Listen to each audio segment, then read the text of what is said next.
Mo here. We got Tony. We got the Real Feels podcast. We got Foz there in the chat. How you doing tonight, sir? We got Corey here. DJ Föxx Salema. That is the artist who you guys were just listening to. They've got some awesome music. Go check them out. Links are in the description. The Orangutan one. Hello there. Sydney McGrail, hello. Dave, how you doing? We got Derek here. Jonathan Davis is here. We got Corey here. Still too wacky. Still too wacky. How are you tonight, Still Too Wacky? Hymns are beautiful. We've got Alexis here with us tonight. What's up, Alexis? We've got Saturn Home Video, Witch Hunter. We got Adam NC, Mrs. Erica, Lauren Marie Horn, Unexplained Phenomena, Bog Zombie, Dude McCann, Richard Strange, Eddie Weant, Carrie Only, Danny. You got a full house here tonight. Everybody's excited for Halloween shenanigans, I guess. So, I am too. How's everybody doing tonight? Hope everybody had a good weekend. Our first weekend of October. We are in October. My goodness. I did see those Still Too Wacky. I did see those. Those may be unboxed soon. We'll see. We'll see what happens. What's up, JoJo? James Stewart. Boogie Manny is here. Jeff the Talking Mongoose. Hello. My goodness. Got Matthew here with us. Horn Dog is here. Jeremy is very excited for Halloween, of course. Yes, he is very excited for Halloween. It's going to be a good time. And we're going to do another Halloween stream this year. So we'll have that. Let's see. Halloween's on a Thursday. We may do it on Halloween. I don't know. We'll see. We'll see what happens. Well, without further ado, why don't we just go ahead and dive into this Collider ranking right now, and then we'll look at my ranking video from, I think that was like 5 years ago? 5 years ago. My God, I can't believe it's been that long. And then we're going to create a whole new ranking, including Halloween 2018, Halloween Kills, and Halloween Ends. So, without further ado, let's go with the Collider list. Let me get this pulled up here. Cat. They call me Reggie the Reckless. Ah, Junker. Thank you for becoming a channel member. You are now officially one scared cat. Thank you. Where did I get the beanie? This was a Fright Rags beanie from several years ago.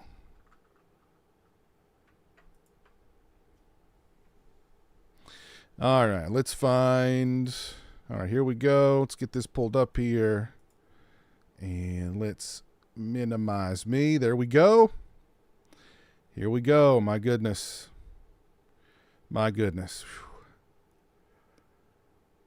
Ooh, all right. I probably needed a couple of more minutes to brace myself, but you know what? We're just going for it. We're just going for it here. All Halloween movies ranked from worst to best. All right. My goodness. And this was posted last year on October 30th. So here we go. Do we want to read any of this? Madman escapes from a mental institution. Tignuts, thank you for being a subscriber on Twitch for 12 months. Very kind of you. Thank you. Oh, and by the way, the Halloween Deluxe watch party, where if you're not aware, the Halloween Deluxe Edition is a seamless integration of both Halloween and Halloween 2. We're going to do that over on my Twitch channel very soon. If you're not following me on Twitch, you should definitely do so. That's going to be fun. That's going to be a lot of fun. We've got Peter Brackey here with us tonight. How you doing, Peter? The top 4 would actually pretty much be my list too, so can tell already this is going to be a good one. Preparing for Piz, drinking a lot tonight. Oh my goodness. Oy, oy, oy, oy, oy. Hope you're doing well, Peter. Thank you for hanging out with us. Okay. I don't think we need to read any of this. We all know this, right? Multiple timelines, several reboots, expanded lore involving ancient Druid cults, and a young Paul Rudd. It's unlikely leading man Michael Myers has held over the horror genre for decades. Yada, yada. Okay, we're going right into it. Number 13. According to Collider, this is the worst Halloween movie in the franchise. Are we ready? I am a little anxious.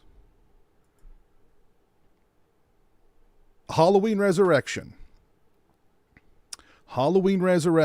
They're calling Halloween Resurrection the worst Halloween film in the series. It's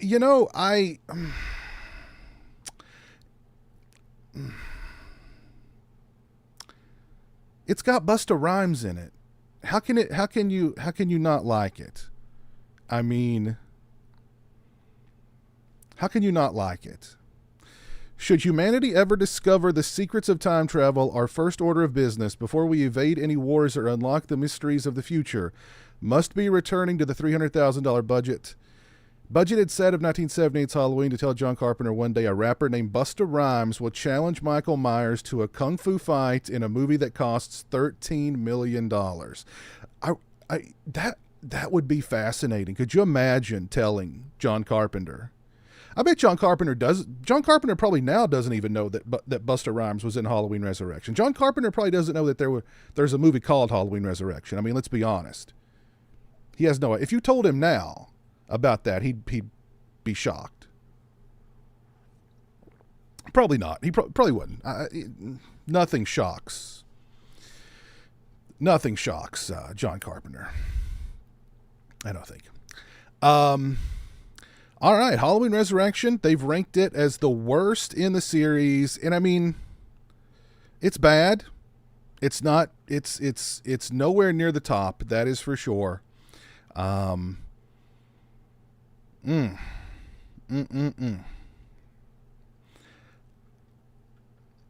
personally, I think there's worse movies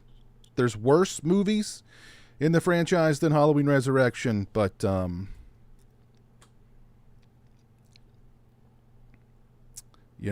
okay. All right, number 13, the worst Halloween in the franchise according to Collider. Are there any seriously, are there any fans of Resurrection in the chat? And don't be shy. If you like this movie, that's cool. Oh, Richard Stange, I enjoy Resurrection. It isn't the worst. Now I'm going to ignore that last statement.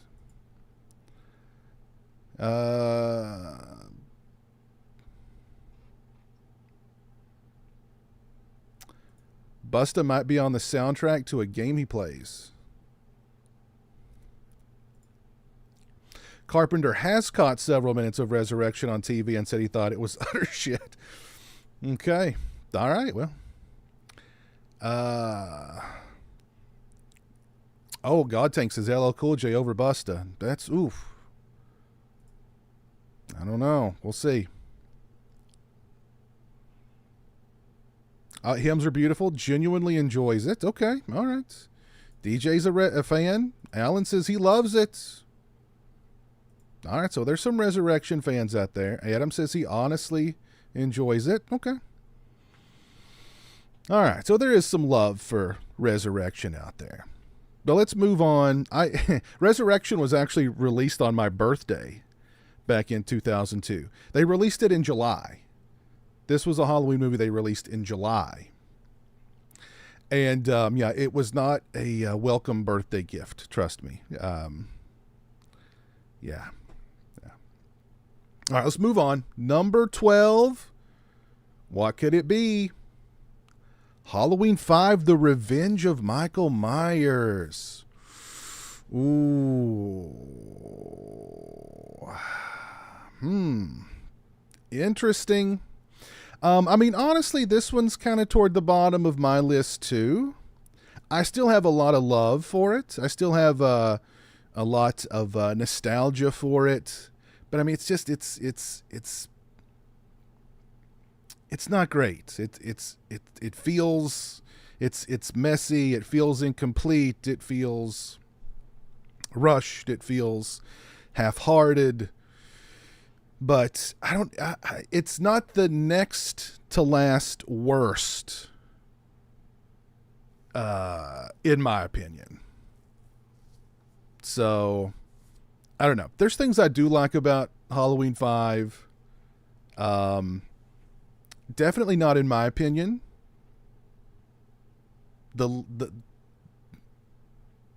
It's not that low, in my opinion.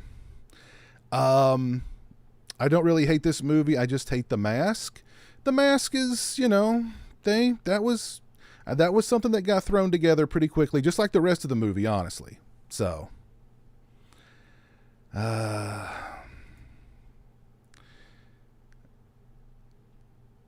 feel like part 5 is picking up in the fandom.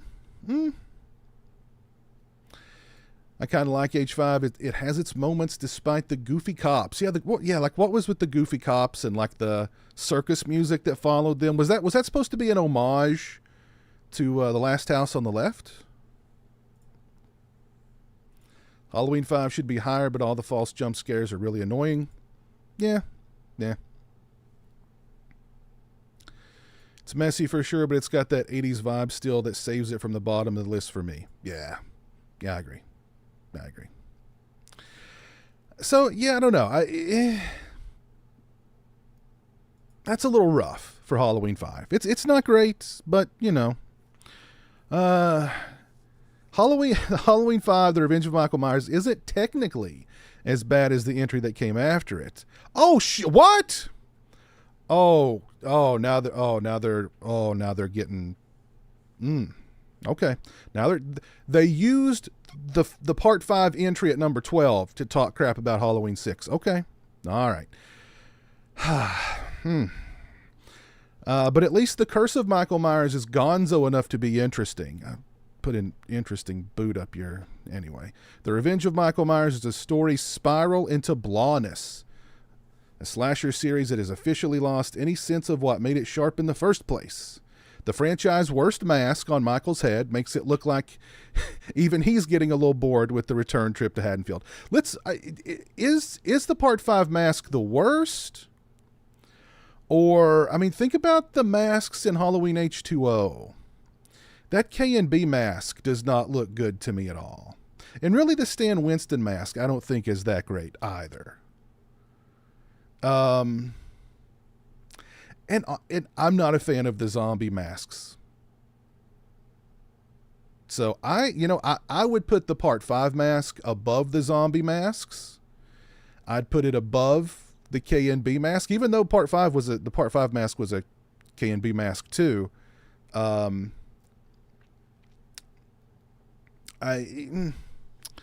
mask is, I don't know.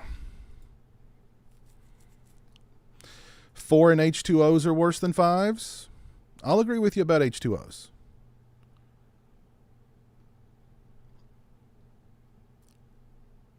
Oh, God, Tina. Tina. Do they mention Tina in this at all? Because Tina is very polarizing. I don't see any mention of Tina. How can you talk about Halloween 5 being the next to last worst entry in the series and not mention Tina? Oh my God. Really? No mention of Tina in here. Tina alone knocks it down at least a couple of points for me. She's just... And the fact that they killed Rachel, and they made her like the protector, whatever. She does get killed toward the end, though. So I mean that makes up for it a little, I guess. Halloween 5 is a breezy Sunday afternoon viewing in October, but not one of the better entries. Nope. We've got Tom here from DWN Productions. Shout out from the Mask Hole. Hope things are cool by you. Hope you're doing well too, man. Oh, by the way, Tom over at DWN, he has some really cool, he's got the Halloween 3 masks over there, but like the melted, you know, like when they're, you know, they're doing their thing and they're eating people's faces and bugs and snakes are coming out. Those look really cool. So check him out for one of those bad boys. All right. Part 5, you know, it is what it is with part 5. It is what it is. Number 11, the Caw. There is no way. I don't know what kind of crack Vinny Mancuso was smoking. There is no freaking way in hell The Curse of Michael Myers is worse than Rob Zombie's Halloween, Rob Zombie's Halloween 2. The Curse of Michael Myers is better than any of the Blumhouse Halloweens, period. It's better than 5. It's better than 4. I mean, it's a collider list. I mean, what was I expecting? It's a collider list.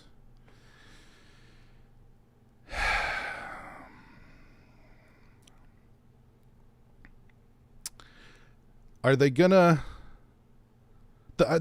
he does say the mask is great, though, so I'll give him that. He does. The mask, the Part 6 mask is one of my favorites. The Curse of Michael Myers is the cinematic equivalent of not knowing what to do with your hands in a public setting.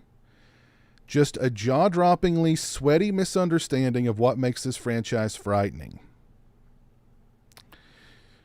What a horrible analogy.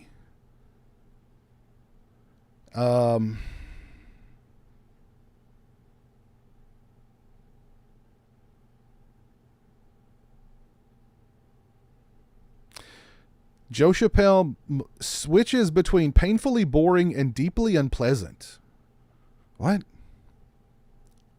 It's also deeply unpleasant, as tragically this would be the actor's final film performance. And try as he might, and you know he tries, even he can't overcome the dullness of this over-explained mess. Well, he is in the producer's cut more. This must be... He must be talking about the theatrical cut. Pleasance is in the producer's cut more. But I mean, Pleasance was like, I mean, he was really old when he did this movie. So he was still good in it. He's still good in it. I mean, it would have been Donald Pleasance's birthday the other day, right? And I mean, he was the heart and soul of this series. It's not been the same without him. It will never be the same without him. So even, a tired, older Donald Pleasance still elevates these movies just on his own. Where's the love for Halloween 6 in the chat? Come on. Where's the love for Halloween 6?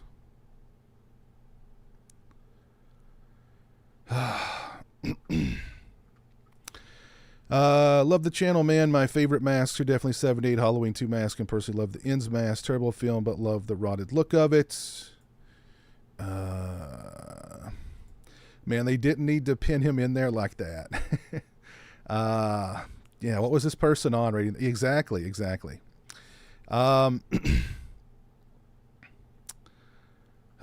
Hey Bronson, what's up, man?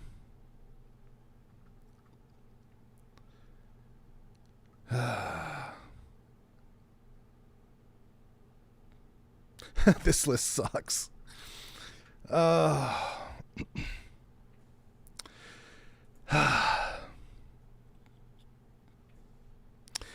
Halloween 6 not better than Halloween 4. I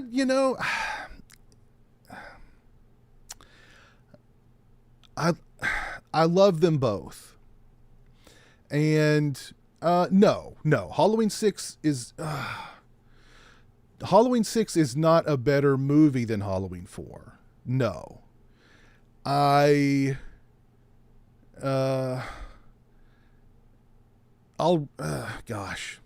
Halloween 6 is not better than Halloween 4. But Halloween 6 is one of my favorites in the franchise. So, let's see. We got to have some more love. The atmosphere in Curse is phenomenal. Yeah, absolutely. Yeah. That's one of the most Halloween feeling movies in the whole series. Sean Williams says Halloween 5 is one of his faves. Okay, cool. Tony and Tina were smoking crack together.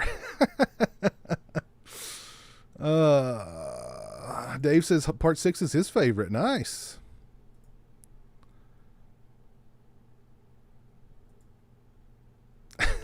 That's funny, Corey. All right. So let's move on here. My goodness. Okay, let's move on. Halloween 6, number 11. Oh God. Whew. Oh, my heart jumped there for a second when I saw Halloween 2. Oh man. That almost got me right there. I just read Halloween 2 and my heart skipped a beat. It's Rob Zombie's Halloween 2. Okay. All right. Wow. Holy crap. All right. So I think most people know how much I hate Rob Zombie's Halloween. It's the most depressing movie-going experience of my life. However, I am considering doing a re-review of it sometime this month because I'm a total masochist. It's been a very long time since I last saw it. So I've dedicated myself to do a re-review of Rob Zombie's Halloween since it is Halloween. So keep your eyes peeled for that. If I just pray for me. But Rob Zombie's Halloween 2, I like Rob Zombie's Halloween 2 better than I like Rob Zombie's Halloween. Because this was the movie I was expecting from a Rob Zombie's Halloween. And like I understand the dislike for it, but it's like, I don't know. The characters are more interesting in this one. Laurie and Annie, they're completely screwed up. They're completely just scarred individuals. I love Brad Dourif's performance in this one. And, I like the weird white horse stuff. I don't know. I like it. I like that. I like the opening in the hospital. I like Rob Zombie's Halloween too. I do. So I wouldn't put it at number 10 on my list. It would be in that neighborhood, but it wouldn't be that low. So, but I totally understand the dislike for Rob Zombie's Halloween 2. Are there any Halloween 2 defenders here?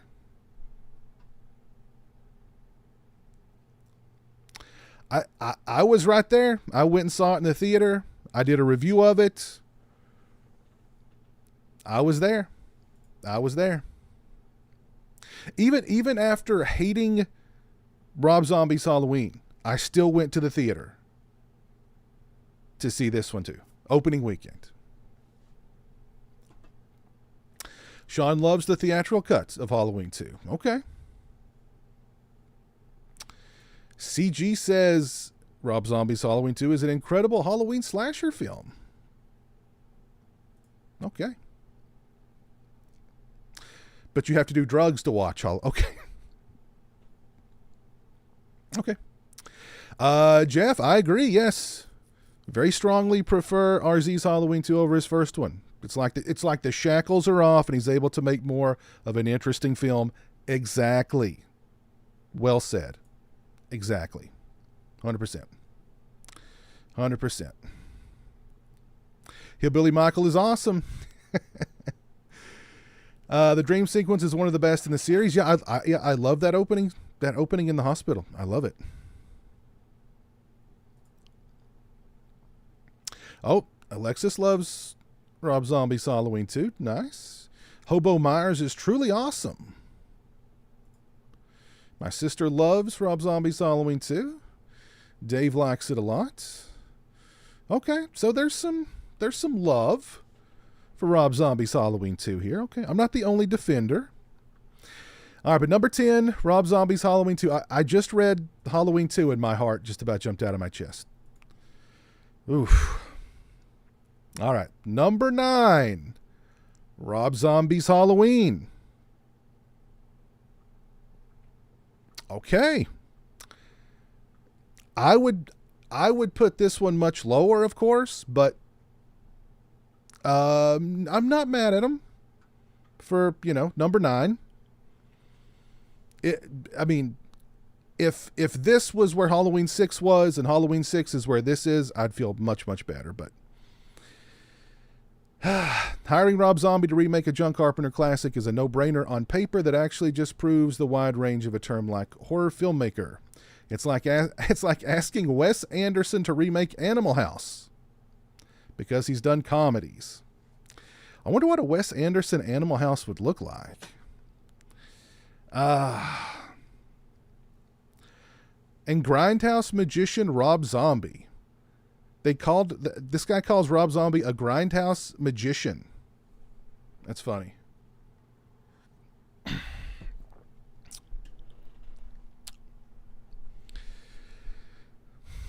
The Halloween remake is at its best whenever it feels like a total separate Rob Zombie movie. Does it? Well, it always felt to me like it was, I don't know. I am going to revisit it, I promise, for the re-review, and we'll see what happens. God help me. All right, fans of Rob Zombie's Halloween, where are you? Well, that's a good point. Jeff, Wes Anderson's Animal House is Rushmore. There you go. Exactly. The first 10 minutes have more swears than a Deadwood episode. My friend loves the zombie Halloween movies, but I don't see if she's seen the rest of the series. I don't know if she's seen the rest of the series.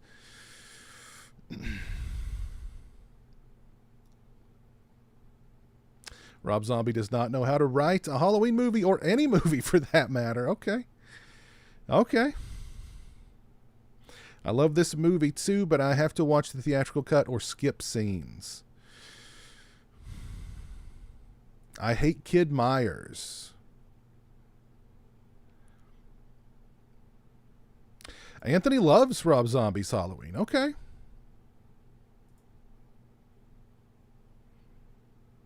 John Best says he thought H2 was better. Okay.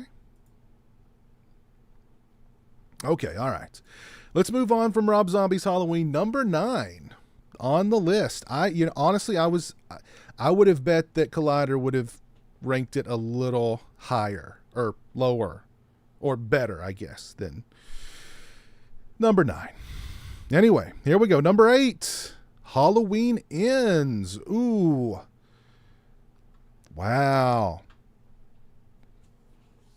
Quite possibly the most divisive, polarizing entry in the entire franchise.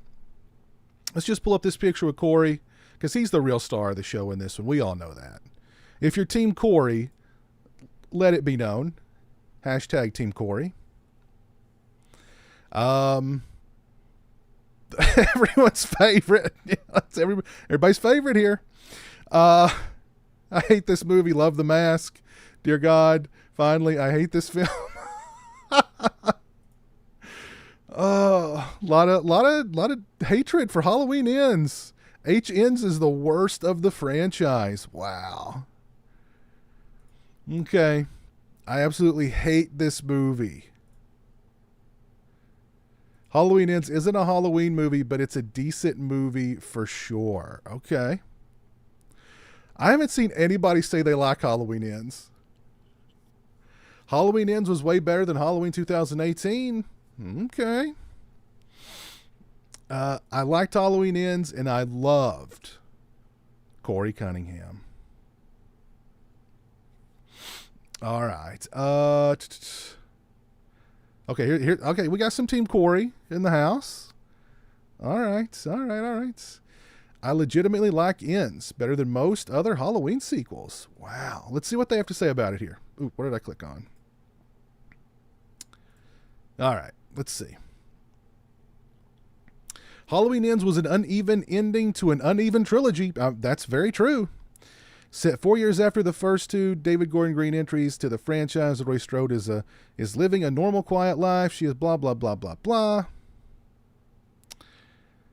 There's not enough kills in this movie. Sorry, but it's a slasher movie. I expect a certain body count. And too much of this movie is devoted to the romance between Allison and her troubled love interest, Corey.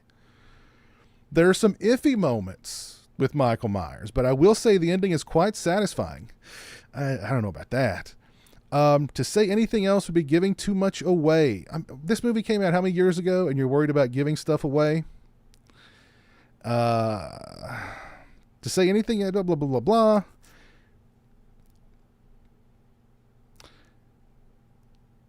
People who were really into the Halloween movies hated it. People who didn't really care about the Halloween movies loved it. And it would have been a great horror film if it wasn't trying to be a Halloween movie. You know, I said this way back when I rented it, and I think it's held true. Of all the Blumhouse Halloweens, Halloween Ends is the only one we're still talking about and debating to this day. And it's true. It's true. So, let's see. James Stewart likes it. All right. Okay.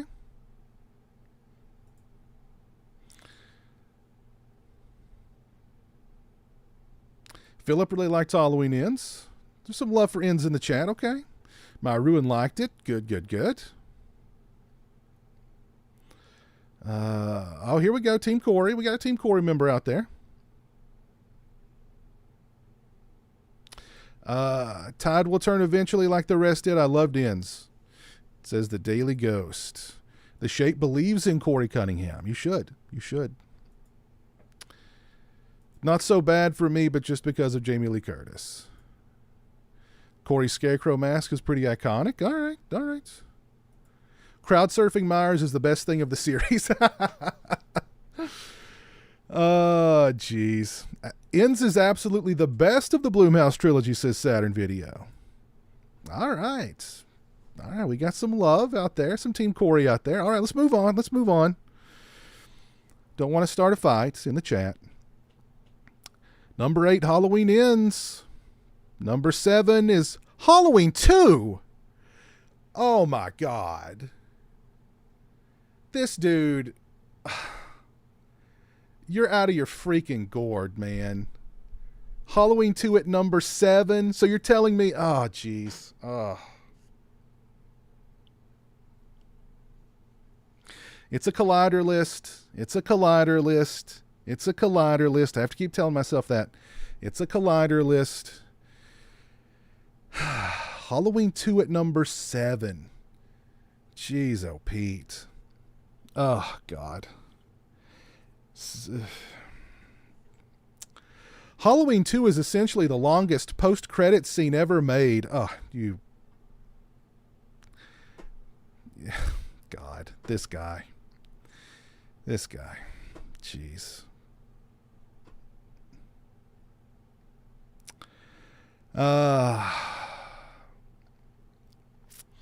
But taken completely on its own merits, Halloween 2 is still a perfectly fine bit of slasher fun.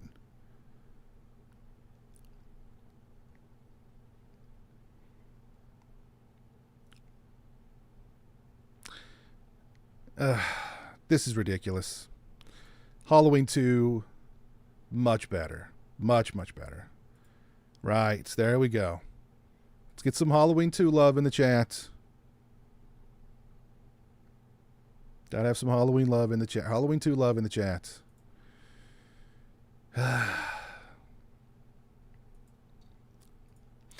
So like I'm already bracing myself because I know what's coming. I know what's you know. Ah, jeez. Well, at least it seems like they're giving some love to Halloween 3. So we'll see what happens. They're at least giving some love to Halloween 3. Yeah, I mean, Halloween 2. Yeah, Halloween 2 is honestly one of the best sequels. No doubt about that. Without question.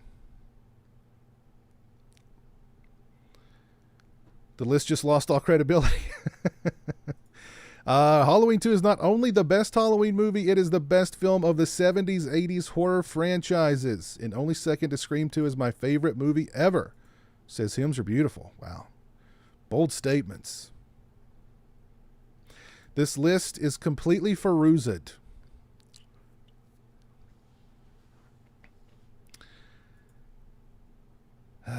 I know, Richard. We're going to get to that here in a little bit, Richard. I'm just going to have a total breakdown. Total breakdown. A lot of love for Halloween 2 in the chat. I love it. I love it. All right, cool. All right, let's just move on. That's ridiculous. Okay. Number 6, Halloween Kills.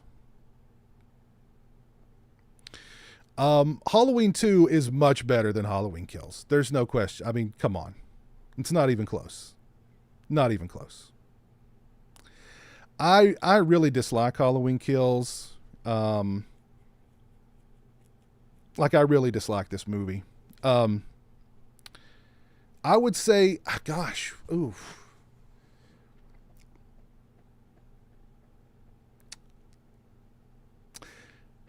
I'm gonna have to do the re-review of Rob Zombie's Halloween to figure out which is worst, this or Rob Zombie's Halloween. I always want to say Rob Zombie's Halloween is the worst, but Halloween Kills is up there, man.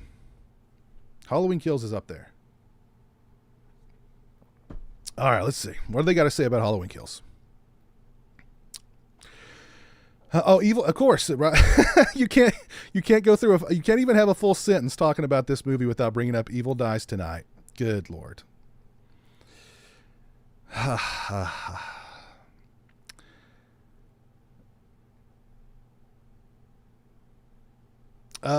Michael Myers, blah, blah, blah, whipping the residents of Haddonfield into a violent, blind frenzy. And then occasionally we'll cut to Michael just vibing out around town, committing murders. As a hardcore, you're a hardcore slasher fan? You could surprise me. I have a sky-high tolerance for characters acting stupid. It's endearing, so believe me when I say these characters are acting stupid. Hey, you finally said something intelligent here. Just drunk softball league dads driving around looking for an 8-foot-tall boogeyman who they will absolutely not successfully subdue 10 times out of 10. That's true. That's true. Yeah. He nailed that one.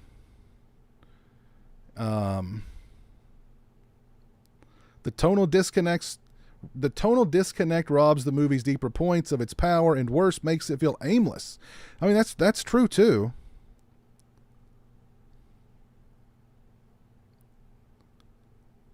So, I mean, this guy's actually pretty on point, I think, when it comes to Halloween Kills. Except it should be way up there. Let's see. I know there's a lot of Halloween Kills fans out there. And, you know, God bless you. Rob Zombie and David Gordon Green are both hacks. I hated the new Halloween trilogy. Let's see.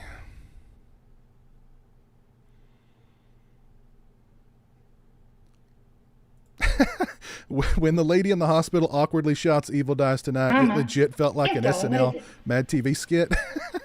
Mother, this cloth smells of death. I mean, it really did. It really did. Anthony Michael Hall was the worst. I mean, he didn't. Granted, he didn't have a lot to work with, but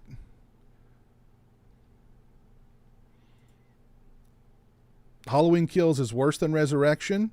I certainly wouldn't fight you over that. Certainly wouldn't. Okay, we've got to do some text-to-speech on this one.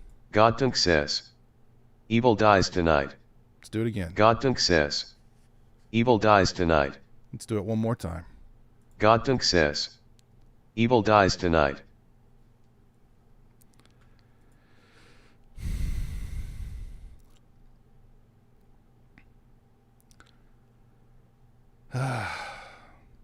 Halloween Kills is not better than Halloween 2? Yes. Yes. Very true. Yes. Oh, we got text-to-speech this one too. Sean W. says, "Evil dies tonight, evil dies tonight." That's right. Well, that's true. The opening of the movie where Michael comes out of the burning house and he wipes out those firefighters, that is really cool. That's the best part of the movie, hands down. Everything after that,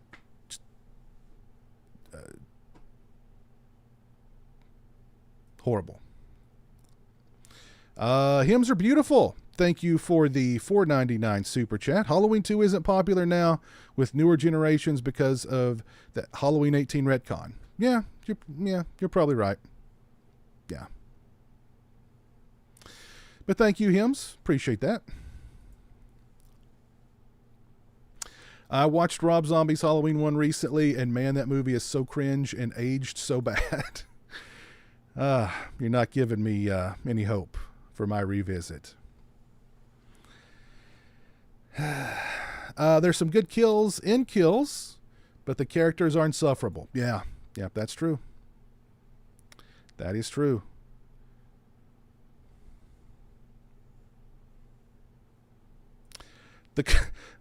Let's text-to-speech this one. Big Crack Rock says, "The callback to everyone is entitled to one good scare gave me worse douche chills than all of the evil dies tonight." Oh, the flashback opening scenes. Yep, I like those. Those are, I like those. All right. And everybody in the chat saying that Halloween Kills is better than Halloween Ends. You're just wrong. Sorry. You're wrong. Let's move on from this tragedy. Halloween 2000. Wow, I figured Halloween 2018 would be like in the top 3 on this list, if not top 2, to be honest. But they're putting it at number 5. I still think that's a little too high for it. But I was actually expecting it to be lower or higher, whatever. Top 3 at least. But okay. Halloween 2018 fans, what y'all say?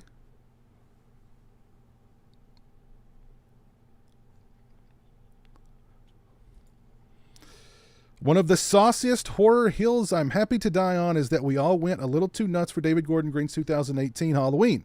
It's good, bordering on very good, not even within a knife's edge of great. This guy's okay. This guy, all right, you're right. You're right there, absolutely. At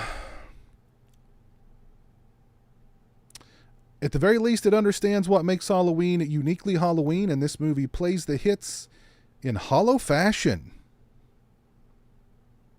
I agree. This guy, yeah, he's making some sense now. He's definitely making some sense. And, how do you retcon all the sequels and everything to Halloween, and this is supposed to be a direct sequel to Halloween, but we're also going to call it Halloween? So we have Halloween in this little lineage. We have Halloween, Halloween Kills, and Halloween Ends.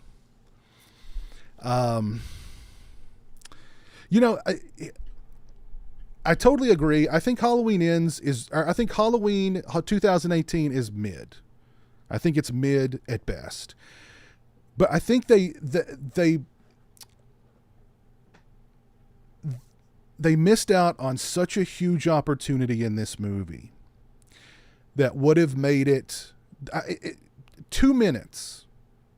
2 minutes would have made this movie, at least bumped it up a notch for me. There should have been a scene where Laurie, after those two journalists leave, she throws them out. She takes out an old shoebox from under the bed or from out of the closet, and she opens it up, and it's all letters with a return address, Dr. Sam Loomis. And it's like Christmas cards and letters, just a box full of them. She thumbs through them, and the very last one is post-dated 1995. That would have taken 2 minutes out of this movie, and it would have all of everybody in the audience, because if you're a Halloween fan, just that little moment, I mean, who wouldn't have popped for that? It would have been a nice homage to the Dr. Loomis character, to Donald Pleasance, but no, we can't mention him. Well, they do mention him in the movie, but it's just like, whatever. Showing that, like, he checked on her over the years. She may not have written back, but that's fine. He wrote to her to check on her. That would have been great, but no, can't do that. Can't have that. That would have been a great scene, though.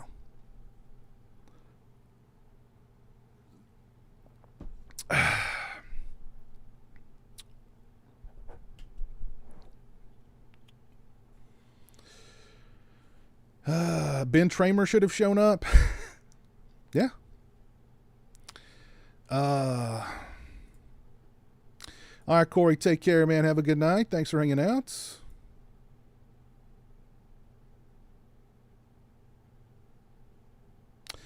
Halloween 18 should have been called Halloween Returns. Yeah. I mean, honestly, yeah. Halloween 2018 is just okay at this point. I've gotten over the high pretty quick. Yeah. Yeah. I think we all did. We all did. A good return to form, but the forced humor holds it back. Jamie Lee Curtis was awesome. The mask is cool. Yeah, the mask is pretty cool. Yeah. You've thought this through.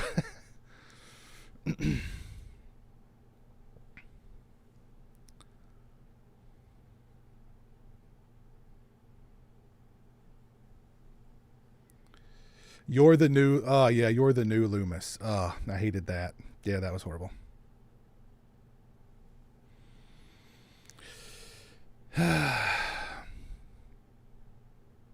All right. All right. Well, what happened to Jimmy from Halloween 2? Well, it depends on what cut of the movie you watch. Because there's the one cut where he dies, and then there's the one cut where he's in the ambulance at the end with Laurie, and he rises up, and you're supposed to think it's Michael, but it's him under the sheet. So just depends on what cut you're watching. Anyway, all right, Halloween 2018, number 5 on the list. All right. Number 4, Halloween 4, The Return of Michael Myers. Okay. All right. So very deserving, I think, of Halloween 4 to be in the top 4. So, Halloween, the original, is going to be number 1. There's no doubt about that. Halloween 3, I think, will be number 3. But what's going to be number 2? Oh, shit. No way they put H2O at number 2. Ah. No freaking way. No freaking way H2O's at number 2. Oh. Okay. Halloween 4, though, at number 4. Perfect, I think. Perfect. Love Halloween 4. Seen it a million times. I can't tell you how many times I rented Halloween 4 and Halloween 5 from the video store, and I'd watch both of them back to back. But yeah, Halloween 4. Awesome movie. Definitely the return to form. I did a great interview with Dwight Little not long ago. Check that out. And of course, Halloween 4 has one of the greatest characters in Halloween movie history, Bucky. So, Bucky alone guarantees this movie's in the top 5. No doubt about it. And the opening credits sequence, probably the most Halloween thing ever put on film. Just so can get you in the Halloween spirit any time of year you watch that opening. Great stuff. Halloween 4, The Return of Michael Myers, can really be summed up by the image of a 68-year-old Donald Pleasance driving like an Olympic athlete away from a truck driving Michael Myers at a gas station, which promptly explodes for seemingly no reason. Oh, and let's not... what was the preacher's name? Loomis gets in the truck with the preacher who's hunting it, and they share a swig of that hooch or whatever it was. That's a great scene, too. A lot of great scenes in this movie. Great atmosphere, just overall. Yeah. Great stuff. And George P. Wilbur, one of my favorite Michael Myers performers. Great stuff. Great stuff. And, of course, it introduced us to Danielle Harris. And, everybody loves Danielle Harris. Thoughts on Halloween 4 in the chat? Halloween 4 definitely in the top 3 of the whole franchise. The mask is cheap, though. I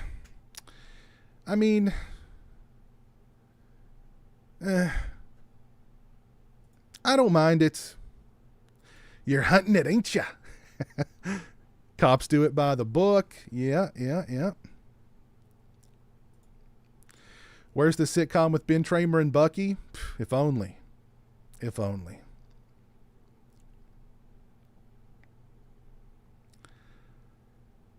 Halloween 4 is in my top 3 of the franchise. Bucky, you know it. You know it.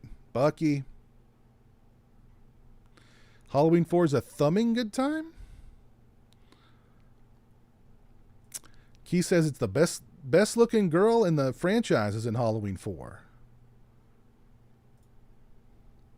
Oh yeah, Halloween 4 is much Halloween 4 over H2O all day, every day. Come on. Piz, you made me watch Halloween 4 because of your review, and I love it now. Awesome. That's great. I'm glad.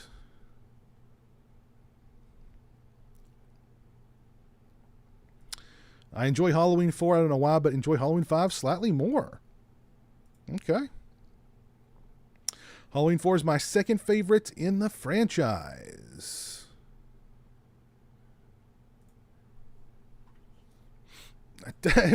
We got some Team Bucky in the chat. Okay. Team Bucky representing.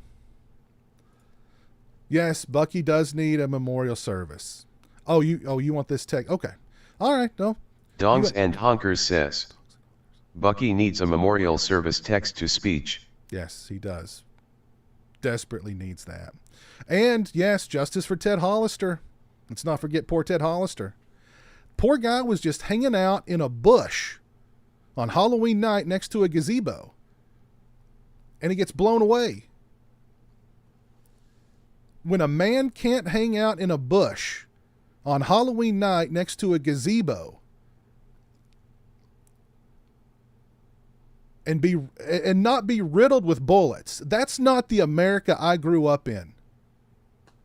It's a damn shame.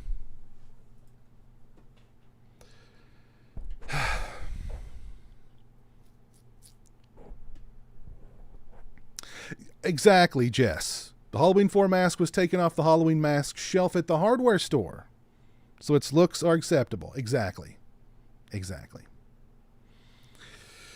All right.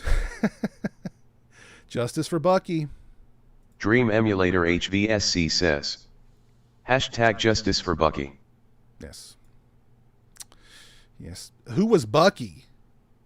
Alan, you need to get up on your Halloween knowledge, my friend. Bucky was just a hardworking, blue-collar kind of guy doing his job, okay, at the power plant. Michael Myers shows up and throws him into a transformer for no reason. Hardworking American man contributing to society, okay? Michael Myers shows up and just throws him into a transformer. Just cause. It's a shame. It's a shame. It's a shame.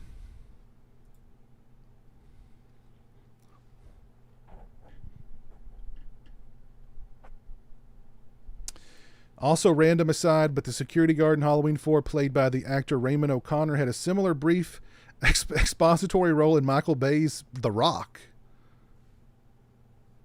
Okay, interesting. Interesting. Now here's some more text to speech we gotta drop. Joey says, "Don't try that Halloween shit with me." Yeah. Rest in peace, Bucky. We'll never forget your sacrifice, man. Never. Never. All right, number 4. Halloween 4. Love it. One of my favorites. What's going to be number 3? Is it, well, it's either going to be H2O or Halloween 3. I hope it's H2O. Halloween 3. I'm glad that they gave Halloween 3 this kind of respect, but it's better than Halloween H2O. Halloween 4 is better than Halloween H2O.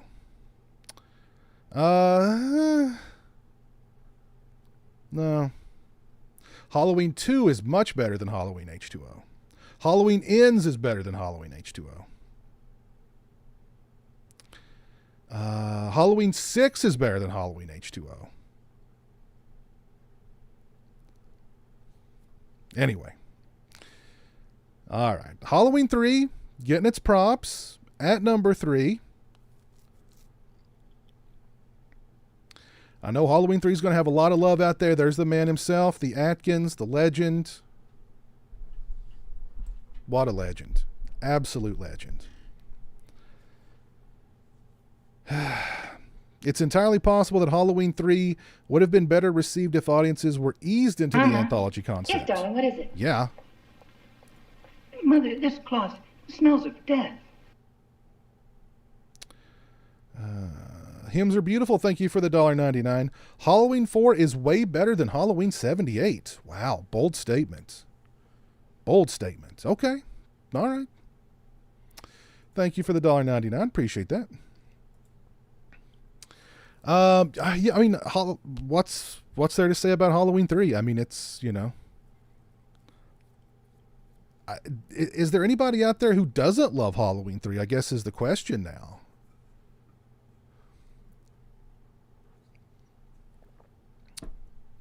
Is there anybody out there who doesn't like Halloween 3?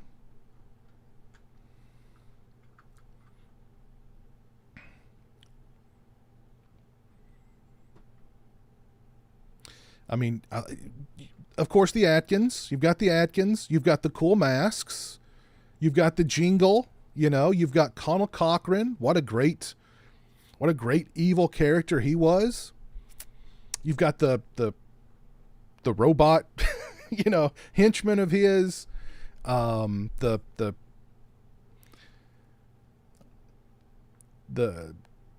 bugs and the snakes and all that comes out of the masks when they're activated. Some good stuff.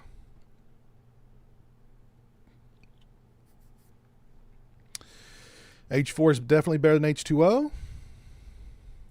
H2O is one of the rare slashers that gets worse every time you watch it.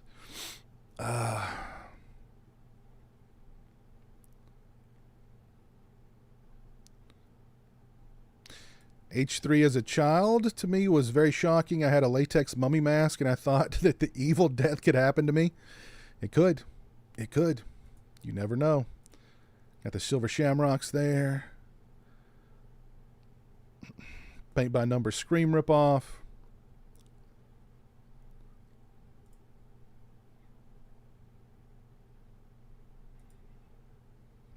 Halloween 3 is the 4th best movie in the franchise. Atkins definitely hooked up with the writer of this list's mom.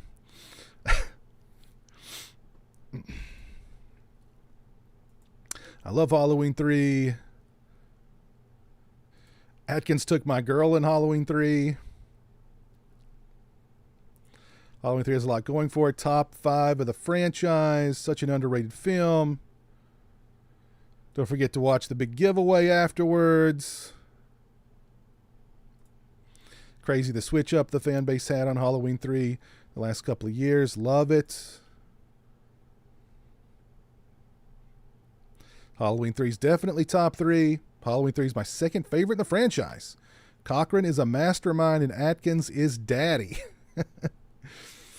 All right, so a lot of love for Halloween 3, and deservingly so. A lot of love for Halloween 3, as there should be. Halloween 3, number 3, I'm fine with that. Perfectly fine with it. So I think oh my, what? There's no way. No, I'm not even going to say it. That's ridiculous. I'm not even going to say it. Number 2 is going to be H2O. Yeah, there we go. Okay. Halloween H2O. And I don't hate Halloween H2O. I really don't. I just think it's kind of...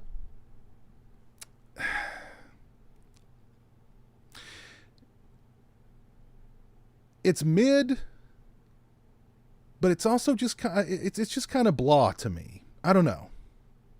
Like, I like that opening scene, and there's some cool moments here and there. I think like the bathroom scene, or the rest stop scene is pretty good.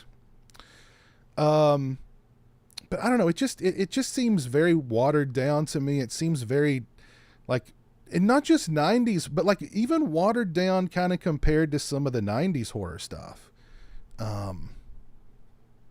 I don't hate it. I don't hate it. It's very much, I think, of its time and place. And of course, the whole debacle over the mask, like, it's so weird watching that movie because, like, the mask changes between shots. Like, it's so crazy. Like, my theory is there's multiple, this H2O was imposters. There's at least 3 different imposter Michaels doing all this. It's not the real Michael. It's imposters. At least 3 of them. Okay? That's my theory. I think it stands up. But I do remember the hype for this movie when it was coming out. It was huge. Because, like, all the people that Scream got into the horror franchise, or all the people who Scream kind of got into the horror genre, I should say, they learned that Scream was heavily influenced by Halloween. So a lot of them went and checked out Halloween, and then all of a sudden here's this new Halloween, and Kevin Williamson's name's on it, Jamie Lee Curtis is there. You know, a lot of hype.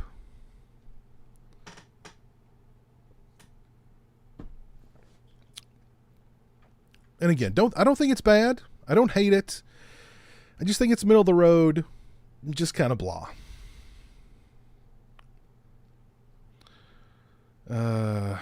Anything interesting he's written in here?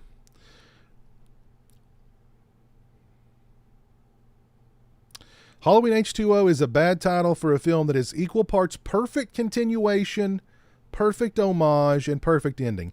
It was a perfect ending. Yes, I'll give it that.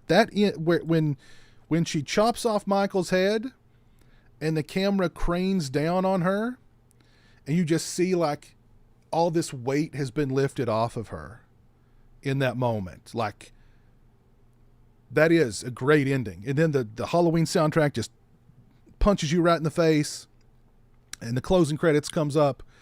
That was a great ending. There's no question. That was a great ending. And then of course that ending was ruined in about 2 seconds in the next one. But that was a great ending. No doubt about it. The hype was crazy. I was 20 and me and some friends rented it. Totally stoked. And then it was a shit show. I'm upset we never saw Michael's nipples.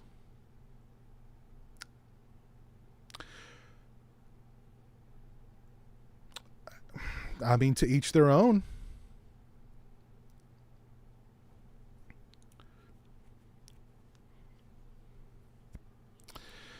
Biggest crime with Halloween H2O is the bog standard score.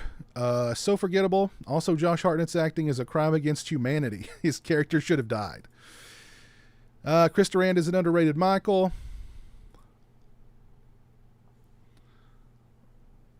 H2O tries too much to be Scream. Yeah. I used to think it was bottom tier, but I liked it a lot more on the last watch. Probably just the Blumhouse effect. Yeah, I mean, that's, that's certainly, that is a thing. The Blumhouse effect is a thing.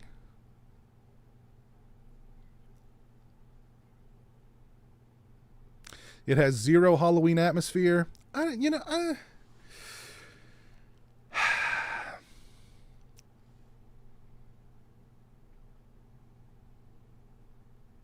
think the opening did. But yeah, I guess, well, it wasn't I don't know if I'd say zero atmosphere, but it didn't have a whole lot of Halloween atmosphere. Shout out to the CGI mask. I know. Yep.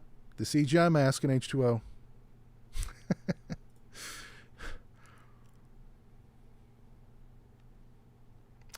I'm a goddamn H2O apologist. I love this movie for some reason. I prefer it over the other Scream ripoffs besides Bride of Chucky. Okay. Oh, they did. They screwed up the year. Should be 1998, not 1988. Ah, well. Just a typo.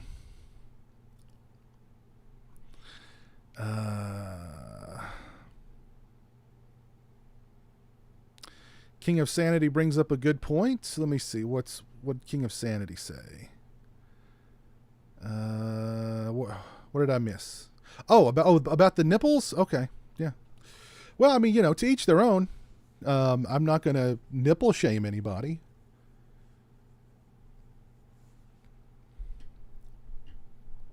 But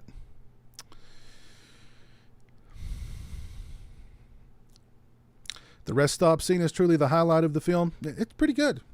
It's good. All right, so we all know what number one's going to be. Halloween. That's not even an image from the film.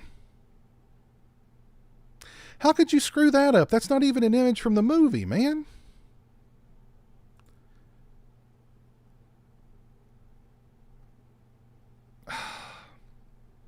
All right, there we go. Loomis. I mean, of course, Halloween, the original, going to be number one. I mean, it's classic. It's one of the greatest horror films ever made. It's freaking Halloween. So.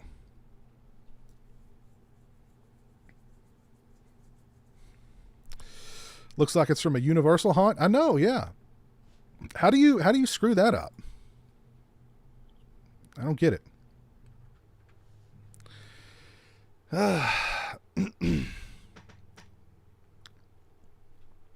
So there you go, folks. Collider's list of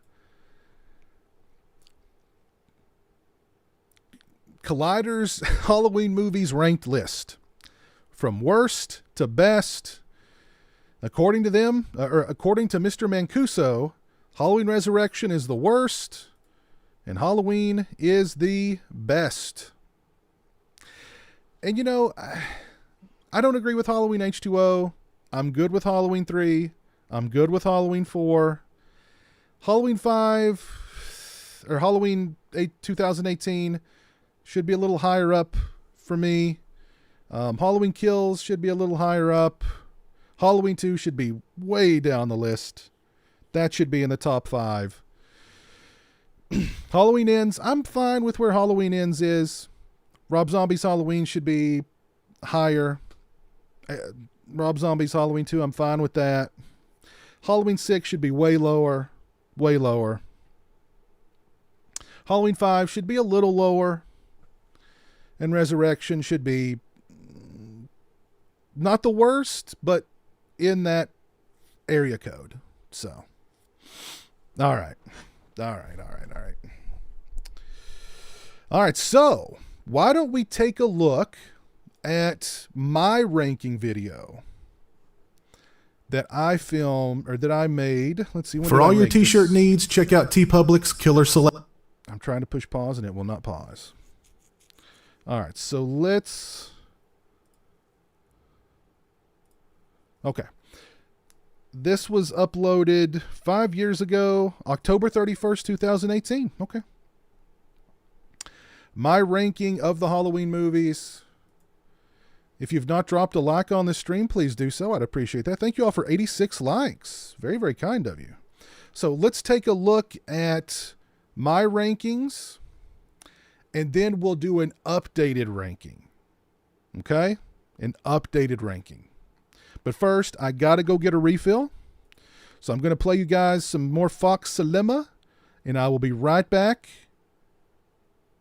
shortly. Hold tight.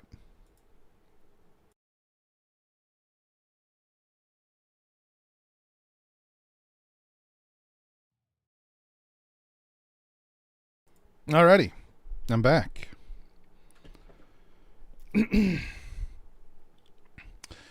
All right.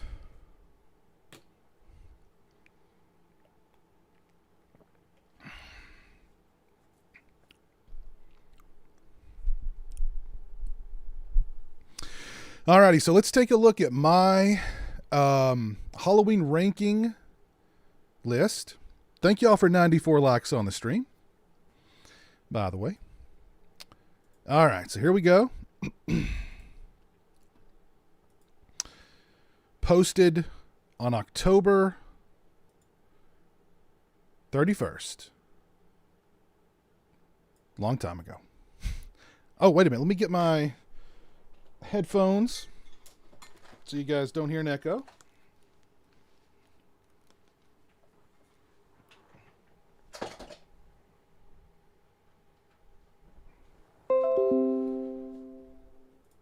Alrighty, here we go. Hey, what's up, people? pizowell here, and first let me say happy Halloween. I hope you guys out there are all having a happy, safe, healthy, candy and horror movie filled Halloween. And to celebrate today, I decided to put a video together ranking the Halloween movies from least to beast. So I hope you guys enjoy this video. Stick around to the end of it because I'll be back at the end of the video. But yeah, hope you guys enjoy my ranking of all of the Halloween films. And yeah, so without further ado, here we go. How many people here saw this? I've said it before and I'll say it again. Rob Zombie's Halloween is the most depressing movie-going experience of my life. Flashback to the early 2000s. The success of the Texas Chainsaw Massacre and Dawn of the Dead remakes pretty much guaranteed that every horror classic would sooner or later be raked across the remake coals. It was a dark time for horror fans as one inferior remake / reimagining after another inundated theaters.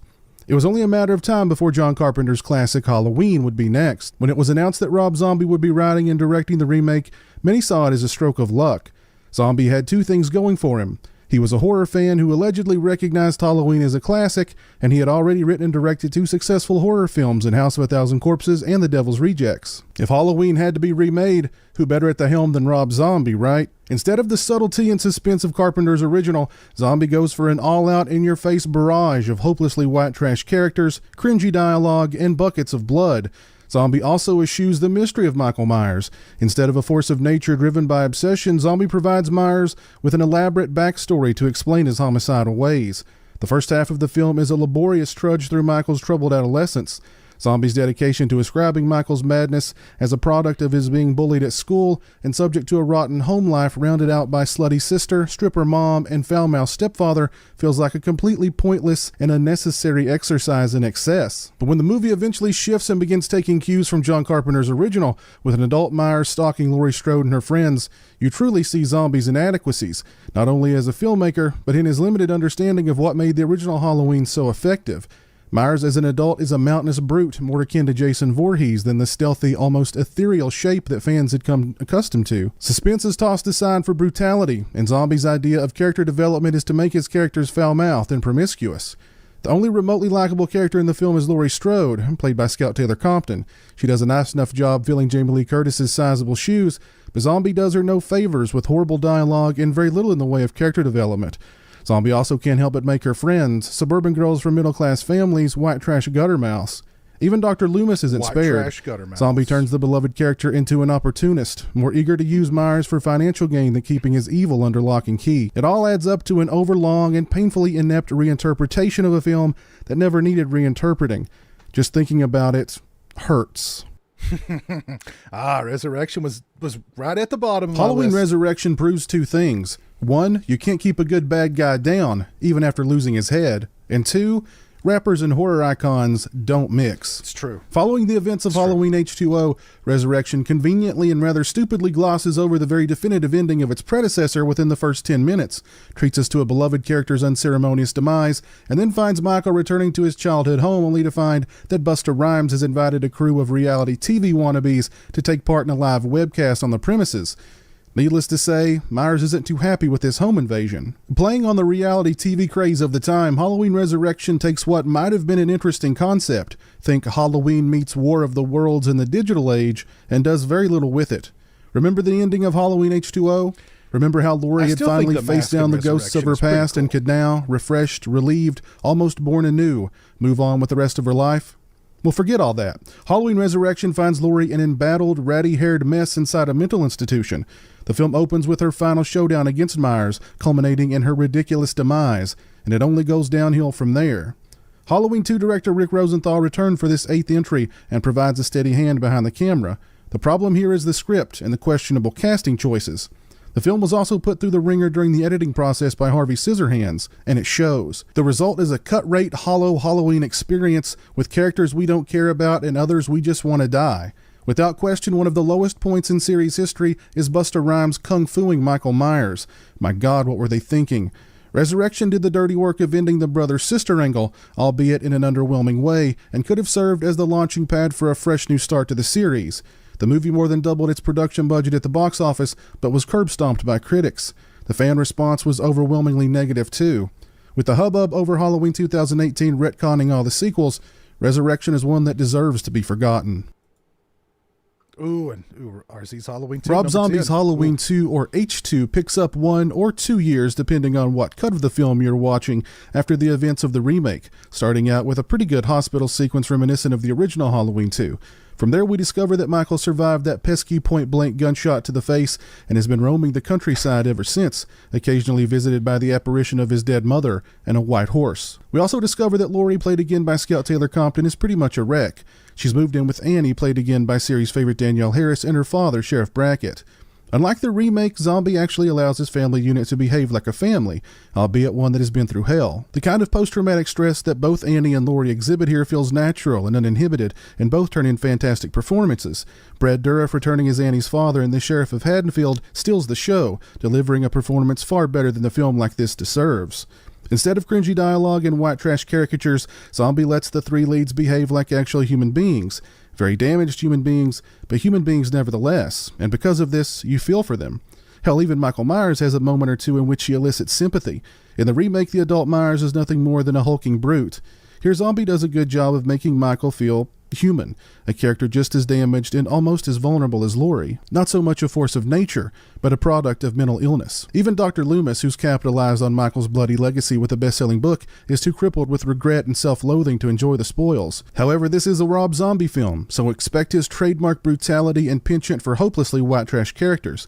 The movie feels only halfway realized and rushed, as Zombie was brought on board after the planned sequel to his remake, co-written and directed by Inside filmmakers Julian Maury and Alexander Bustillo, stalled over creative differences with the studio. Zombie delivers about half of a solid film here, but unfortunately fills in the gap with meaningless, trippy visuals, white trash characters, and a supporting cast that is criminally underwritten and easily forgettable. This is what Rob Zombie's Halloween should have been. Instead of Zombie trying to do Carpenter and failing miserably, here Zombie just does himself. That sounds weird. H2O at number 20 9. years after the night he came home, Jamie Lee Curtis returned to the series, reprising her breakout role as Laurie Strode. The movie finds her teaching at a private school in California, and very much still haunted by the past. Even though she's changed her name and relocated to the West Coast with her teenage son, Laurie's bloodthirsty brother still manages to track her down. Now his sights are set not only on his estranged sister, but his nephew as well. In 1996, Scream took the world by storm. It was a slasher flick that both horror fans and general audiences loved, and it made a killing at the box office. The film was heavily inspired by John Carpenter's Halloween and referenced the film several times throughout. Scream served as a reminder of how important Halloween had been to the horror genre while introducing it to a new generation of fans. It seemed like a given that Dimension Films, who released Scream and also owned the rights to Halloween, would fast-track another installment, which premiered 2 years later, near the 20th anniversary of the first film's release. Whereas Scream took a page or 2 or 3 from Halloween, Halloween H2O feels very much like a product of its time, more so a clone of the self-aware trendy slashers of the 90s than a true continuation of the first 2 Halloweens. The movie opens strong with Myers paying a visit to an old acquaintance before heading west. Myers even makes a pit stop along the way to rudely interrupt a mother and her young daughter at a secluded rest stop. Both sequences do a good job of creating suspense. However, once Myers lands on campus, the movie loses focus. Instead of building on Laurie's haunted past... All right, quick question. Busta Rhymes or LL Cool J?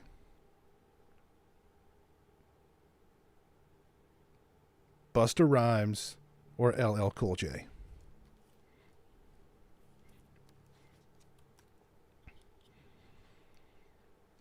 And how are y'all feeling about the ranking so far? I think, this, it's pretty safe, so far, right?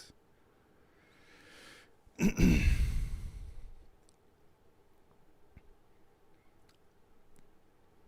got some love for LL. Okay, we got LL, Busta.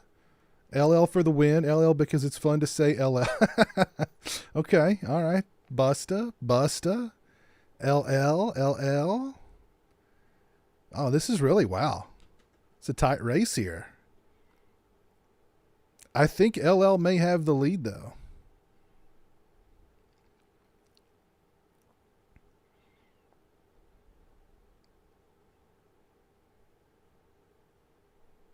All right, it's a close one. Close. All right. Her paranoia driving a wedge between her and her son, or the fact that she's a borderline alcoholic because of it all, H2O seems more intent on appearing hip and rushing us toward the big showdown in the final act.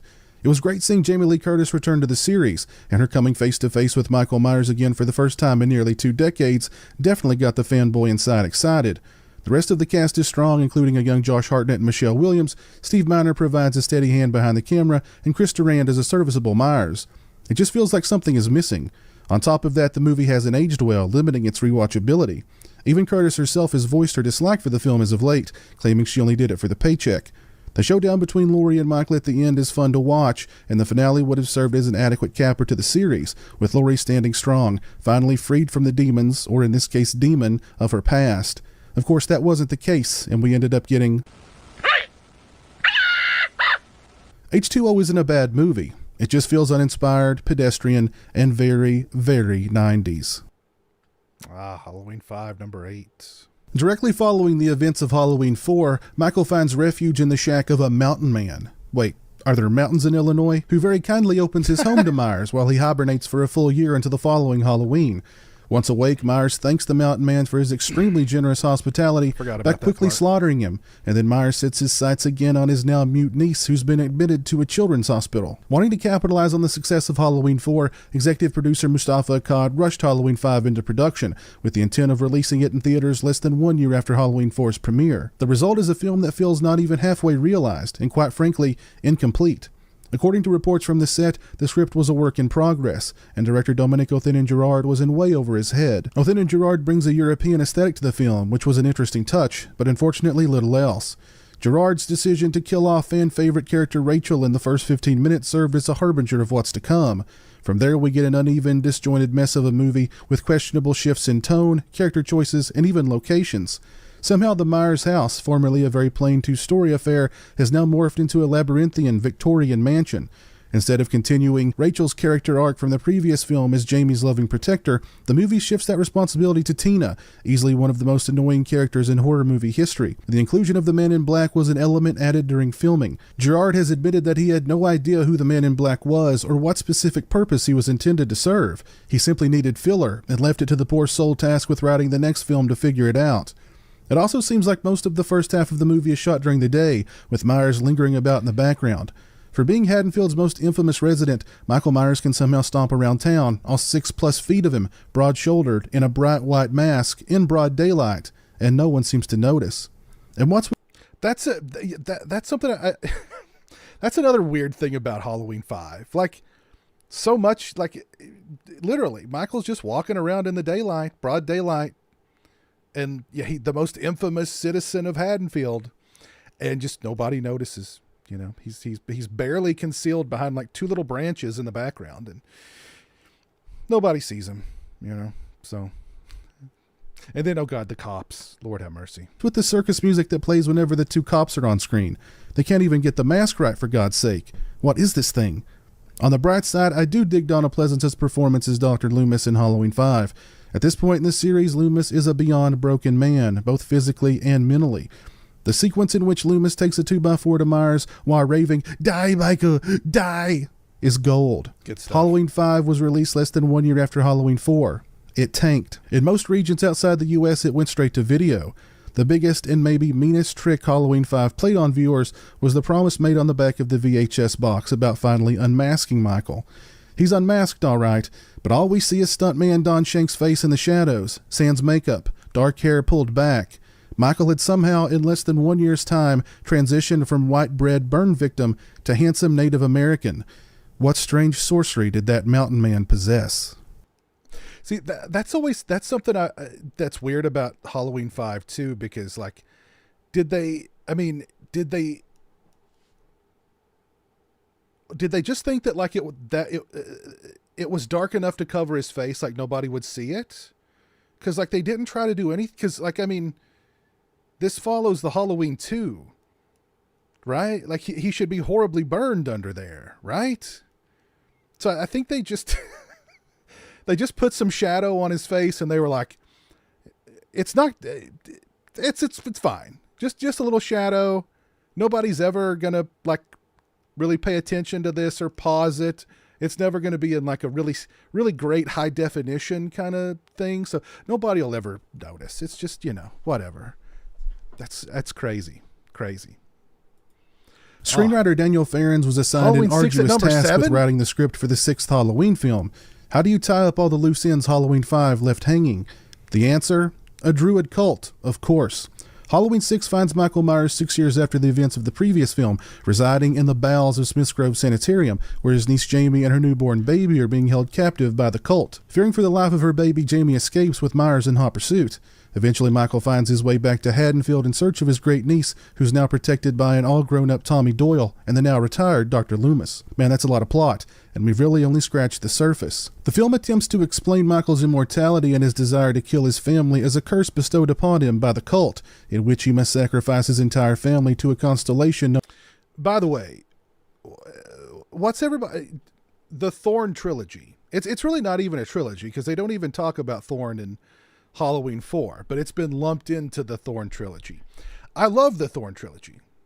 What do you guys think about the Thorn trilogy? And you know, I've always said that what they should do is make some like non-canon Halloween movies. Like, you know, just low budgets, put them on a streamer. Like you could do a sequel to Halloween 3 or a movie that takes place in Halloween 3's universe. You could do something else in the Thorn area. There's just because there's so many different choose your own stories, when it comes to the Halloween movies. There's so many different plot lines that, you could do a direct sequel to Halloween H2O with Josh Hartnett, right? There's so many different places you could go with it, that I think would be fun. There. Known as Thorn, which appears occasionally on Halloween night. When it appears, Michael gets an unscratchable itch to off his relatives. Once Michael sacrifices all members of his family to Thorn, the curse can then be passed on to a new host, and the new host's family will be marked for the next sacrifice. How'd we go from a guy in a mask stalking babysitters to druid cults and curses? Is this Halloween 3? Part 2? Still, even with the far-out plot, Halloween 6 is a fun, if not at times confusing, ride. Paul Rudd made his big screen debut as the adult Tommy Doyle here and delivers a fine performance, as does Marion Hagen. Halloween 6 also marked the final appearance of the venerable Donald Pleasance as Dr. Loomis, who passed away shortly after filming completed. Director Joe Chappelle does an outstanding job capturing the look and feel of fall here, probably more so than any other entry in the series, and supplies the film with plenty of slick visuals. However, the movie suffered from poor test screenings, resulting in about 1/3 of the film being reshot. Things sacrificed to appease the 14-year-old boys who comprise the test screening include plot points and continuity that made an already difficult storyline now impossible to follow, and a finale that's lackluster to say the least. Halloween 6 also drew controversy over its recasting of Jamie Lloyd. Instead of Danielle Harris, who fans had grown to love from the previous two entries, producers lowballed her financially, and feeling insulted, she passed on the film. Still, despite the confusing storyline, the lame ending, some lapses in logic, and what's up with those fetuses in the jars, Halloween 6 has a special place in my heart as a fun, stylish... Yeah, what's with the babies in the jar room? Like, what's with that? Like, that's where they... I don't... That's something that I just don't get. I've never... That's just so... That was the reshoot, or one of the reshoots. That whole different ending, and I would love to know, like, what was the thought process behind the test tube babies in the green room, Halloween film that perfectly captures the look and feel of the fall season. I included the Without question, cut. one of the most bootlegged films in cinema history, Halloween 6, the producer's cut, began making its rounds in the late 90s, early 2000s, passing from one curious fan to another via horror message boards and fan conventions. The producer's cut soon became a highly sought after and enigmatic item. The basics from the theatrical version remained, but with most of the blanks filled in. Whereas the theatrical cut opted for flashy editing over coherent storytelling, the producer's cut restores many plot points that make the narrative a bit easier to follow. The producer's cut also provides a little more depth to the cult angle and the Curse of Thorn itself. The last act of the movie is almost entirely different in the producer's cut, and a bit more fulfilling. Instead of fetuses in jars and Michael beaten with a pipe until green jelly oozes from his eye holes, we get a more open-ended and, quite frankly, chilling conclusion. Yeah, what was with that? Paul Rudd is beating Michael Myers with a big freaking pipe, and like slime and green slime starts to come out the eye holes. Like, what? That finds Dr. Loomis now branded with the Mark of Thorn and cursed to be Michael's keeper. While the producer's cut is a more complete, coherent version of Halloween 6, it certainly has its shortcomings. The demise of Jamie Lloyd at the hands of the Man in Black is unsatisfying, not that her ridiculous death via farm machinery in the theatrical cut is any better. And are we to believe that Michael actually fathered Jamie's baby? That's just wrong. Also, the flashier editing and bloodier kills, particularly the death of John Strode, actually provides the theatrical cut with some punch. The producer's cut finally, and to many's astonishment, including my own, got an official release on Blu-ray in 2014 and was included in the glorious 15-disc Halloween Blu-ray set released by Scream Factory. As much as I love Halloween 6 and the producer's cut of it, I could have done without the whole incest angle. That was too much. The Halloween sequel that retcons all the other Halloween sequels that takes place 40 years after the events of Halloween, but is also called Halloween. This one is still pretty fresh in my mind. In my review of Halloween 2018, I stated that it would fall somewhere inside my top 4 or 5 films in the series. But where exactly? Halloween 2018 has also seemingly divided the fan base, and has created an either love it or hate it attitude toward the film. Personally, I loved it upon my first viewing, but feel like time and multiple viewings will ultimately determine its standing within the series. So, at this time, I feel confident placing it at a strong number 5 on my list. I'm also confident that after time and multiple viewings that it may creep higher up on my list. Check out my spoiler-free review of Halloween 2018 for my thoughts on the film, and for a spoiler-filled and at times quite heated discussion/debate, check out the Sausage Factory episode in which we went in depth on Halloween 2018. Both those links can be found in the description. I wonder where Halloween 2018 will fall on my new ranking list. We'll find out soon. New Halloween 4 is number 4 on my list. 10 years after the night he came home, Michael Myers returns to stalk the streets of Haddonfield once more, this time in pursuit of his young niece Jamie. Halloween 4, The Return of Michael Myers, introduced Danielle Harris as Jamie Lloyd, Laurie Strode's daughter.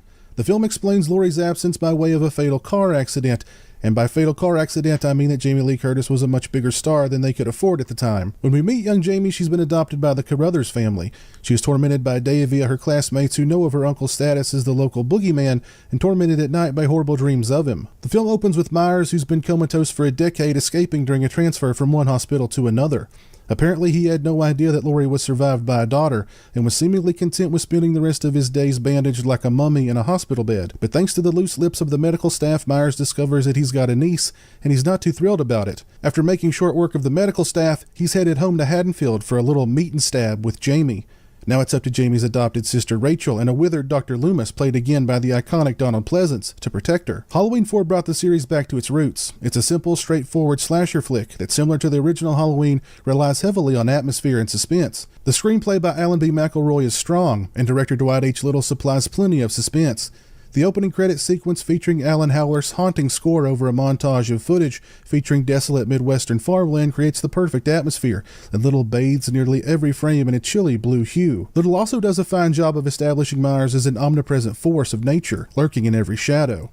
Danielle Harris and Ellie Cornell both became instant fan favorites as Jamie and her protective stepsister Rachel. Donald Pleasance, as usual, delivers another great performance as Myers' long-suffering doctor. The film also features a couple of nice action set pieces during the final act, one involving Rachel and Jamie attempting to elude Myers on the roof of a house, and the other involving Myers making mincemeat out of a lynch mob in the bed of a pickup truck. The movie even throws some humorous moments our way, in the form of a traveling preacher who offers Loomis a ride after an encounter with Myers at a roadside diner results in some car trouble. The preacher, like Loomis, is hunting it, and the two share a nice moment over a bottle of hooch. Then there's Bucky. Oh, Bucky.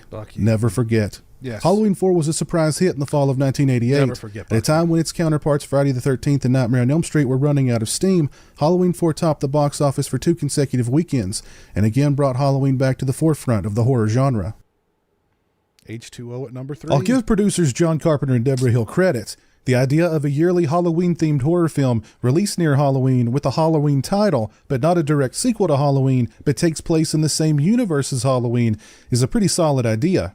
However, calling that movie Halloween 3 and marketing it as a direct sequel to Halloween and Halloween 2, even though the film shares absolutely no similarities to either of those films, not so much. Halloween 3 Season of the Witch finds Playboy Dr. Dan Chalice, played by the Atkins, uncovering a fiendish plot by a mask-making madman who's planning to kill millions of children on Halloween night by utilizing a Celtic ruin that will transmit to a device implanted in his masks, triggering some pretty nasty results.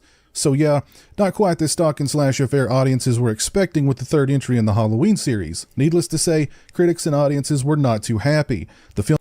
You know what? I don't think I've ever seen a Bucky at a convention. I don't think I've ever seen a Bucky. That is a shame. That is a shame. Film tanked at the box office and for many years toiled in exile as the black sheep of the series. In more recent years, however, audiences have given Halloween 3 the opportunity to stand on its own, and many have finally come to embrace the film for what it is. As for what exactly Halloween 3 is, that's an entirely different question. Think black magic, Celtic ruins, cyborgs, Stonehenge, human heads melted and disfigured while snakes, spiders, and all manner of creepy crawlies ooze from every orifice. Yeah, that's Halloween 3, and damned if it ain't one supremely entertaining sci-fi horror flick. Tom Atkins plays Dr. Chalice. He's a borderline alcoholic and won't be winning any awards for father or husband of the year anytime soon. No, Chalice embarks on a road trip with the daughter of a patient murdered while under his care.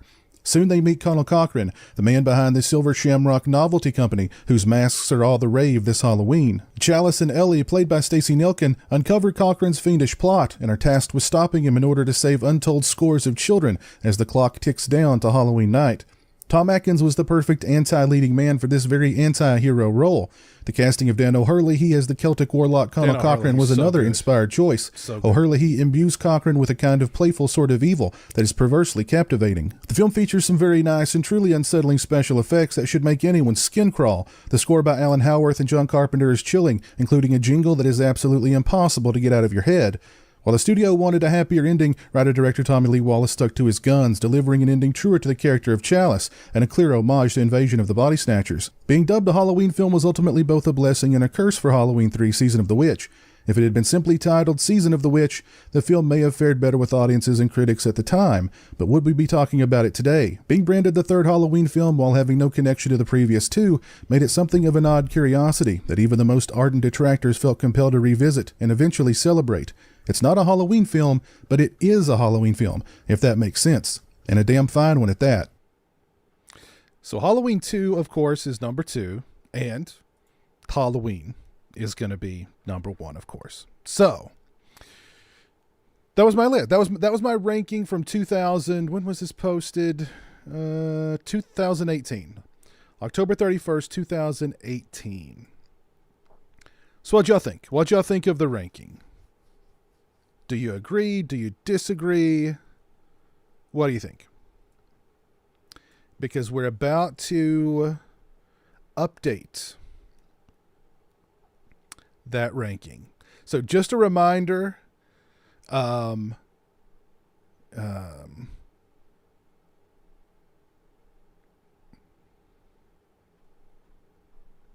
on.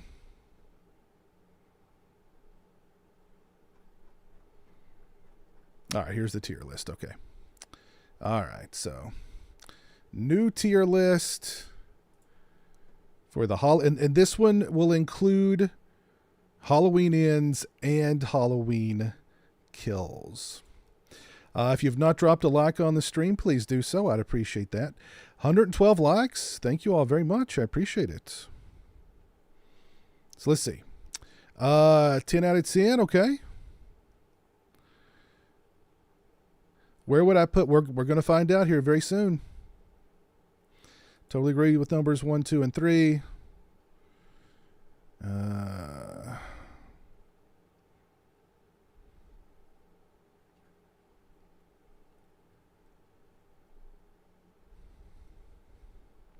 I agree. Halloween 5 and 6. Okay.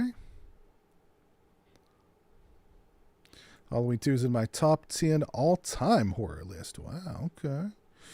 I disagree with some of it, but we're all fans. It's all good. Okay, let me get this new tier list pulled up here. And, all right, brand new tier list. And we've got all the Halloween movies there. All of them. All right. So, let's... Whew. Well, I mean, let's just... Obvious is obvious, right? Halloween Ends, S tier. No question. We're just going to put that there and keep it there. That's... Come on. And Halloween Kills, D tier, of course. We got that out of the way. Now we can really dive into this sucker. Of course, the original Halloween is going to be S tier. There's no question about that.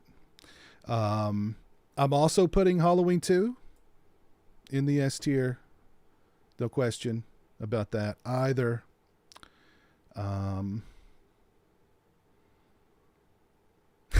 Big Crack Rock. Oh, Lord. Lord. Actually, you know what? I don't know if this is... Let me check something here real quick. I don't know if I want to do it that way. Let's see if there's...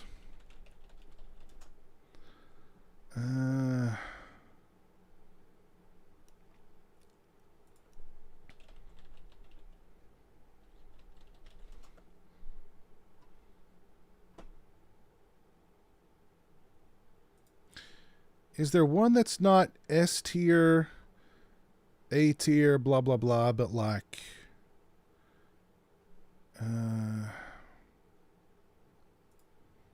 Actually, you can rank them. Like 1 to whatever.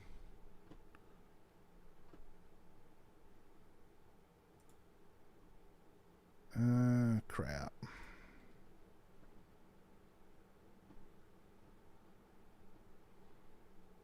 I don't know if I like the S tiers and stuff.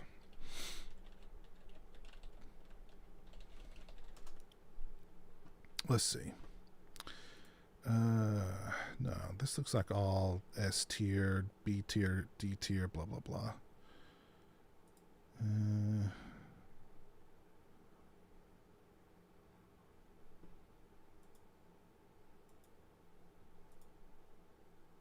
All right. Well, okay.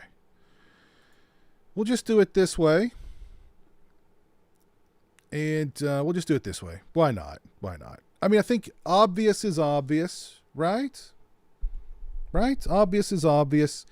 We know Halloween 1 and Halloween 2 are going to be S tier. Right? I mean, that's just the way it is. And yeah, and Halloween Ends is Halloween Ends is where it should be. Trust me. Let's look at Halloween 3. I'm going to put it in S tier for right now, too. Halloween 4. Damn, this is tough. Especially when you do it this way. All right, I'm going to put 4 in S tier for right now. That may change. Halloween 5, I'm going to put it in B tier for right now, but that may change. Halloween 6, I'm going to put it in A tier right now, but that may change. H2O, I'm going to put it in C tier. Halloween 2018, I'm putting that in C tier. Oh, wait a minute. Well, Rob Zombie's Halloween, we know where that's going. D tier. Resurrection, D tier. Rob Zombie's Halloween 2, I'm putting that in C tier. Okay, so, okay. All right, let's be real. Halloween Ends. I'm gonna put Halloween Ends. I'm gonna put it in B tier for right now. That may change though.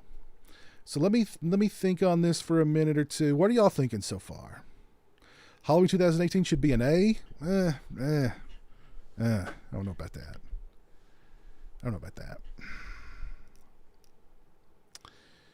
H5 A tier. No, I think it's good. I mean, B tier, I think is very. Oh, you could place them all in S tier, but as the way you like them and forget the other letters don't exist. Brandon, look at the big brain on Brandon. Nice, my friend. Okay, so if we're gonna do it that way. I think 1, 2, 3, and 4 are perfect where they are. I think they're perfect where they are. Number 1, number 2, that's my top 4. And I'm going to put Halloween 6, that's my top 5 right there. Halloween 6 is 5, Halloween 4 is 4, Halloween 3 is 3, Halloween 2 is 2, Halloween is 1. That's my top 5. Now, whew, man. So this is where nostalgia comes into play, because I want to put Halloween 5 at number 6. But do I really think it's the 6th best movie in the series? No. So,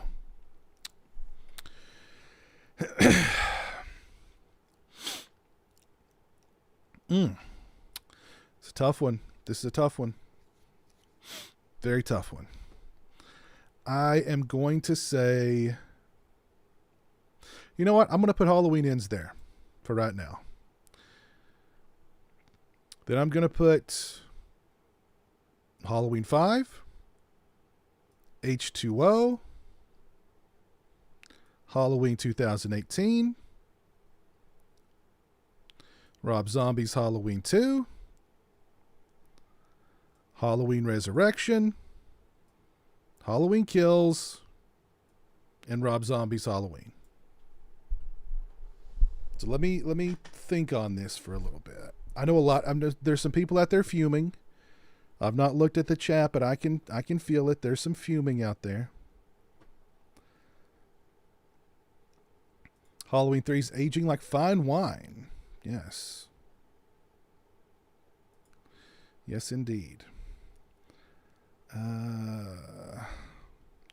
Move Up 2018 and H2O.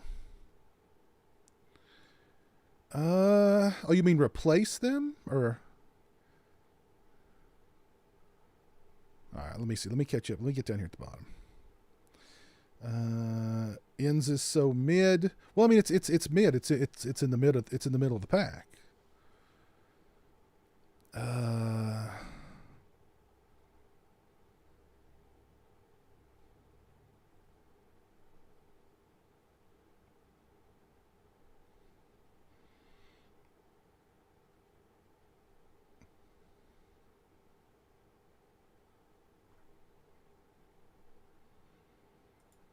So I think, let me ponder on this a little bit. Okay, I'm gonna replace. I'm gonna put 5 there over ends. Because I do legitimately like Halloween Ends. I really do.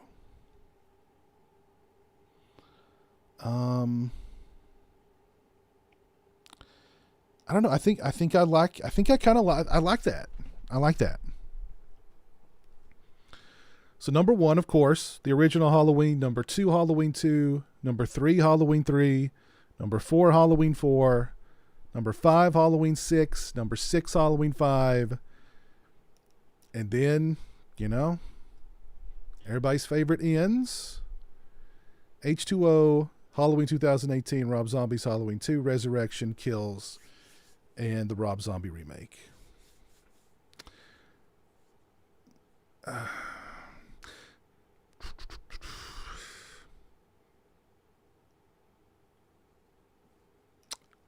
I think I'm done. I think that's it.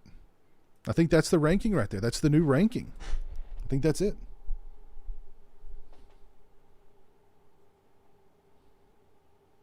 I think that's it.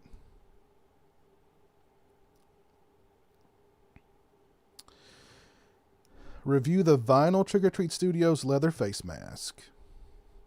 I've heard about this vinyl mask. Let me take a look. Y'all think about the ranking. Let me know what y'all are thinking. And let me look up this vinyl mask.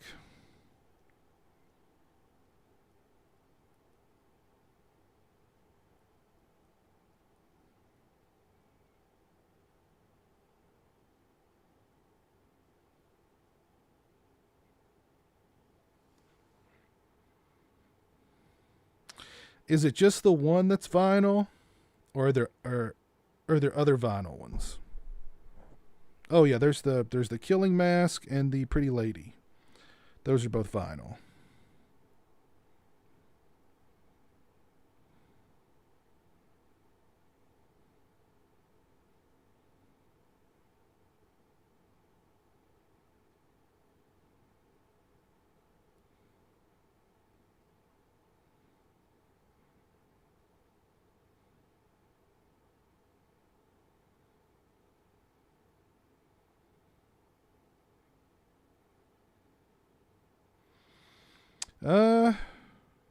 Mama? Yes, darling, what is it? Mother, this cloth smells of death. I think the Pretty Lady one looks better.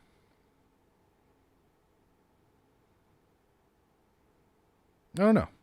I'll think about it.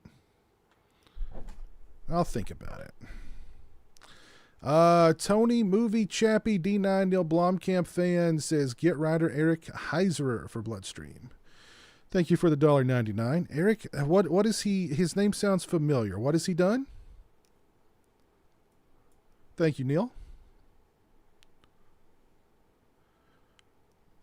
Oh, Kenji says he would rather watch Rob Zombies over Halloween 3.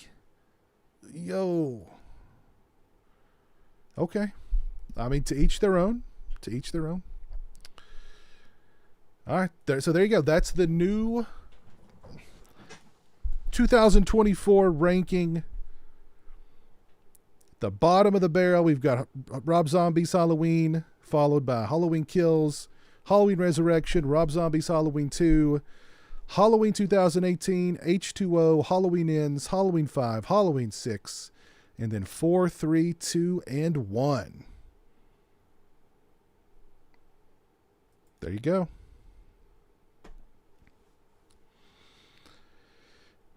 My personal copies, I think the Killing Mask looks a bit better on me than it might be because I have a tiny little baby man head.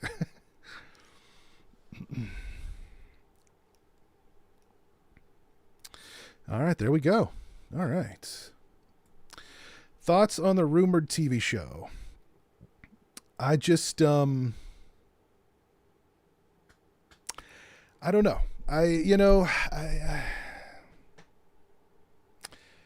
Is there enough there for a TV show, for a Halloween?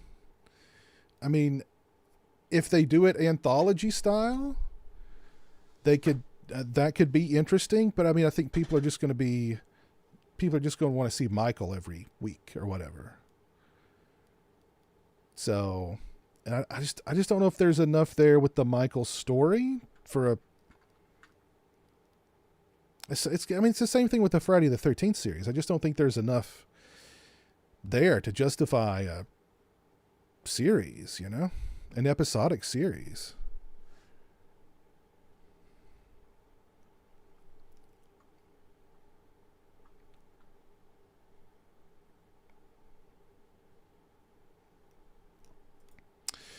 Your Tot 78 mask is already cracking. You got 5 years ago. Have you... Mine has held up really well, but I mean, I've kept mine away from styrofoam and direct sunlight and all that jazz. So...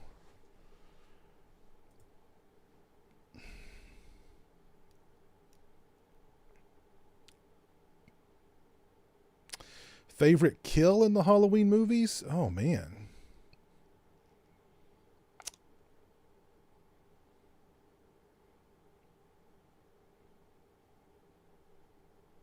I think the most shocking death is Ben Tramer.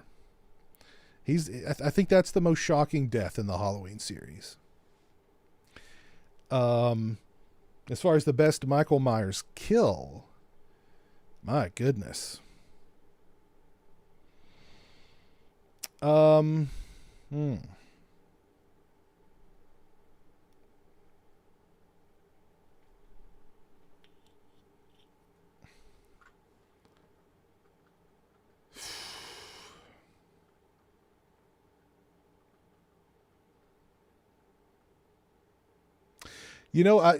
I will give H2O props for there's the one kill where like Michael puts his boot on the back of that girl's neck to like hold her down while he stabs her. That's pretty cool.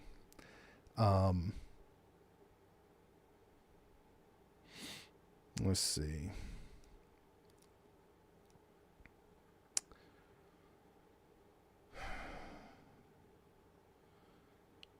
I like that one. I'm just going to go with that one. That's one of my favorites of the whole series right there.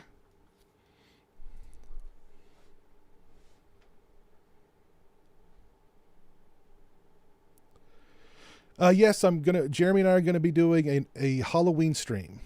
Jeremy will be in costume. I don't know if I'll be in costume or not, but Jeremy will definitely be in costume for our Halloween stream.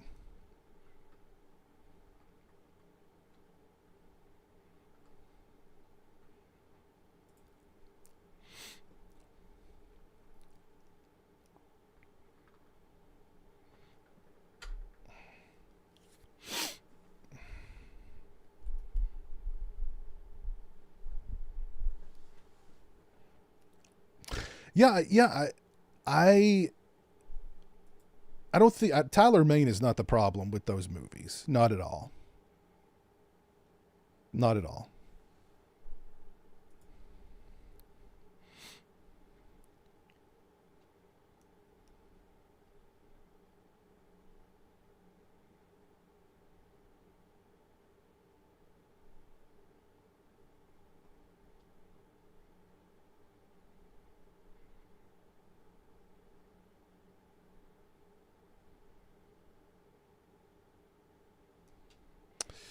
Mr. Crockett. I've never heard of it.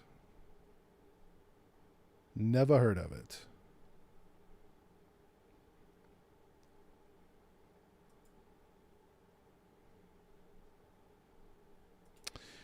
Yeah, I'm excited for Terrifier 3. I'm gonna go see it. I'm not like super hyped for it, but I'll see it. I think I was a little more excited for part 2, but which I should be more. I mean, I should be excited for this one because it's a Christmas. It's set on Christmas. I love Christmas horror. I don't know. For some reason, I'm not all that like hyped for it.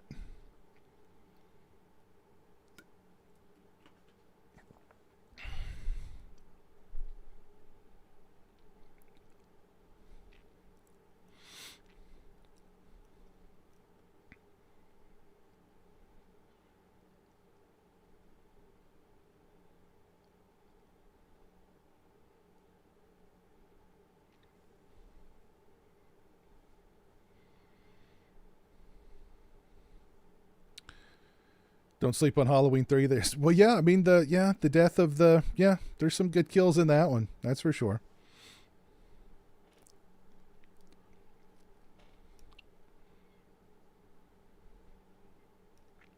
If you do a marathon, is there a specific order you watch the Halloween films in? I honestly, I usually start with Halloween 2. But this year I'm going to start with the deluxe edition of Halloween, which is Halloween 1 and 2 edited together.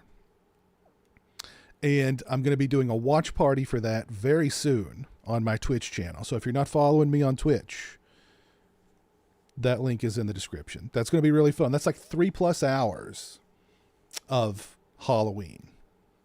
Halloween and Halloween 2 seamlessly edited together. So that'll be fun. I've not seen Joker 2. I really don't have any interest in seeing Joker 2.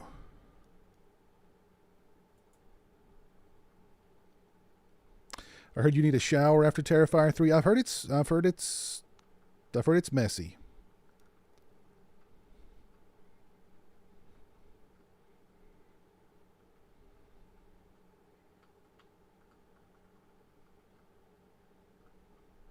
I've never walked out of a movie. Never.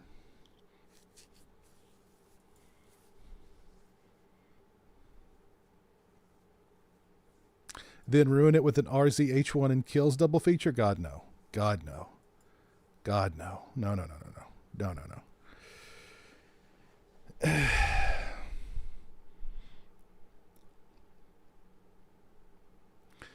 Oh, goodness gracious.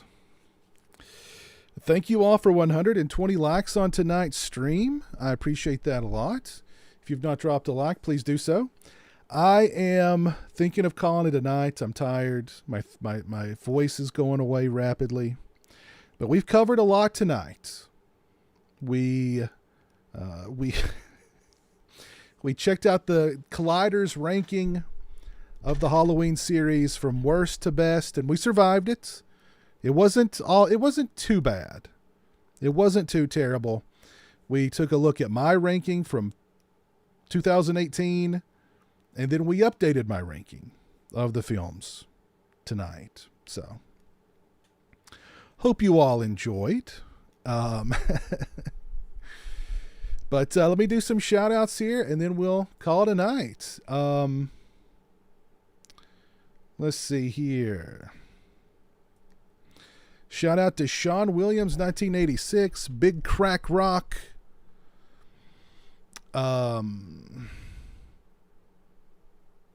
Justin Crypt, Eerie Spirit,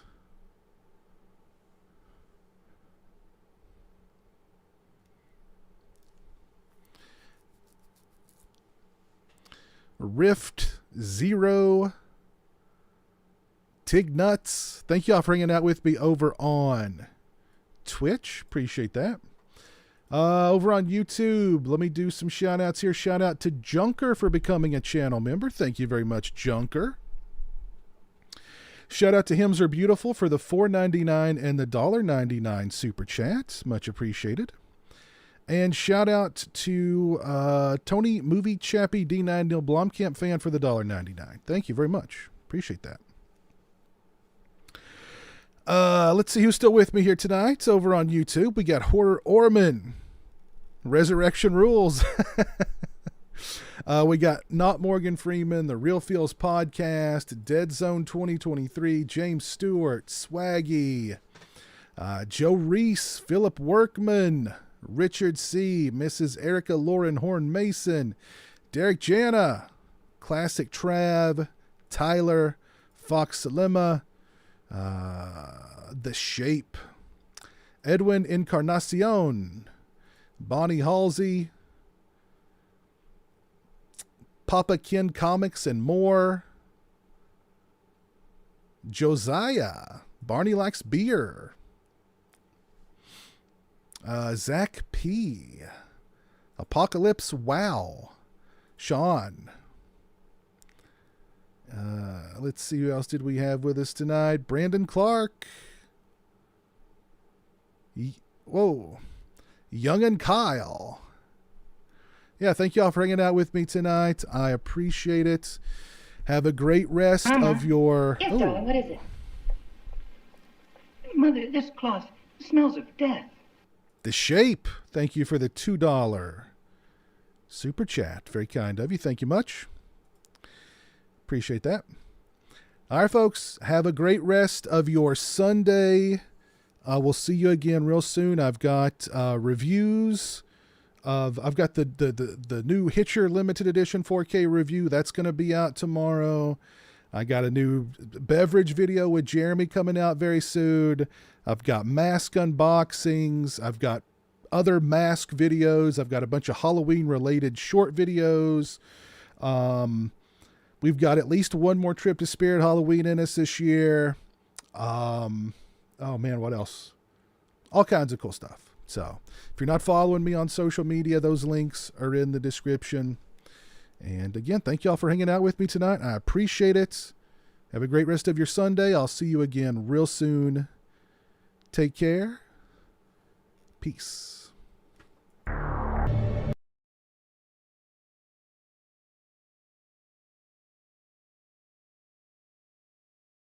Mama. Yes, darling, what is it?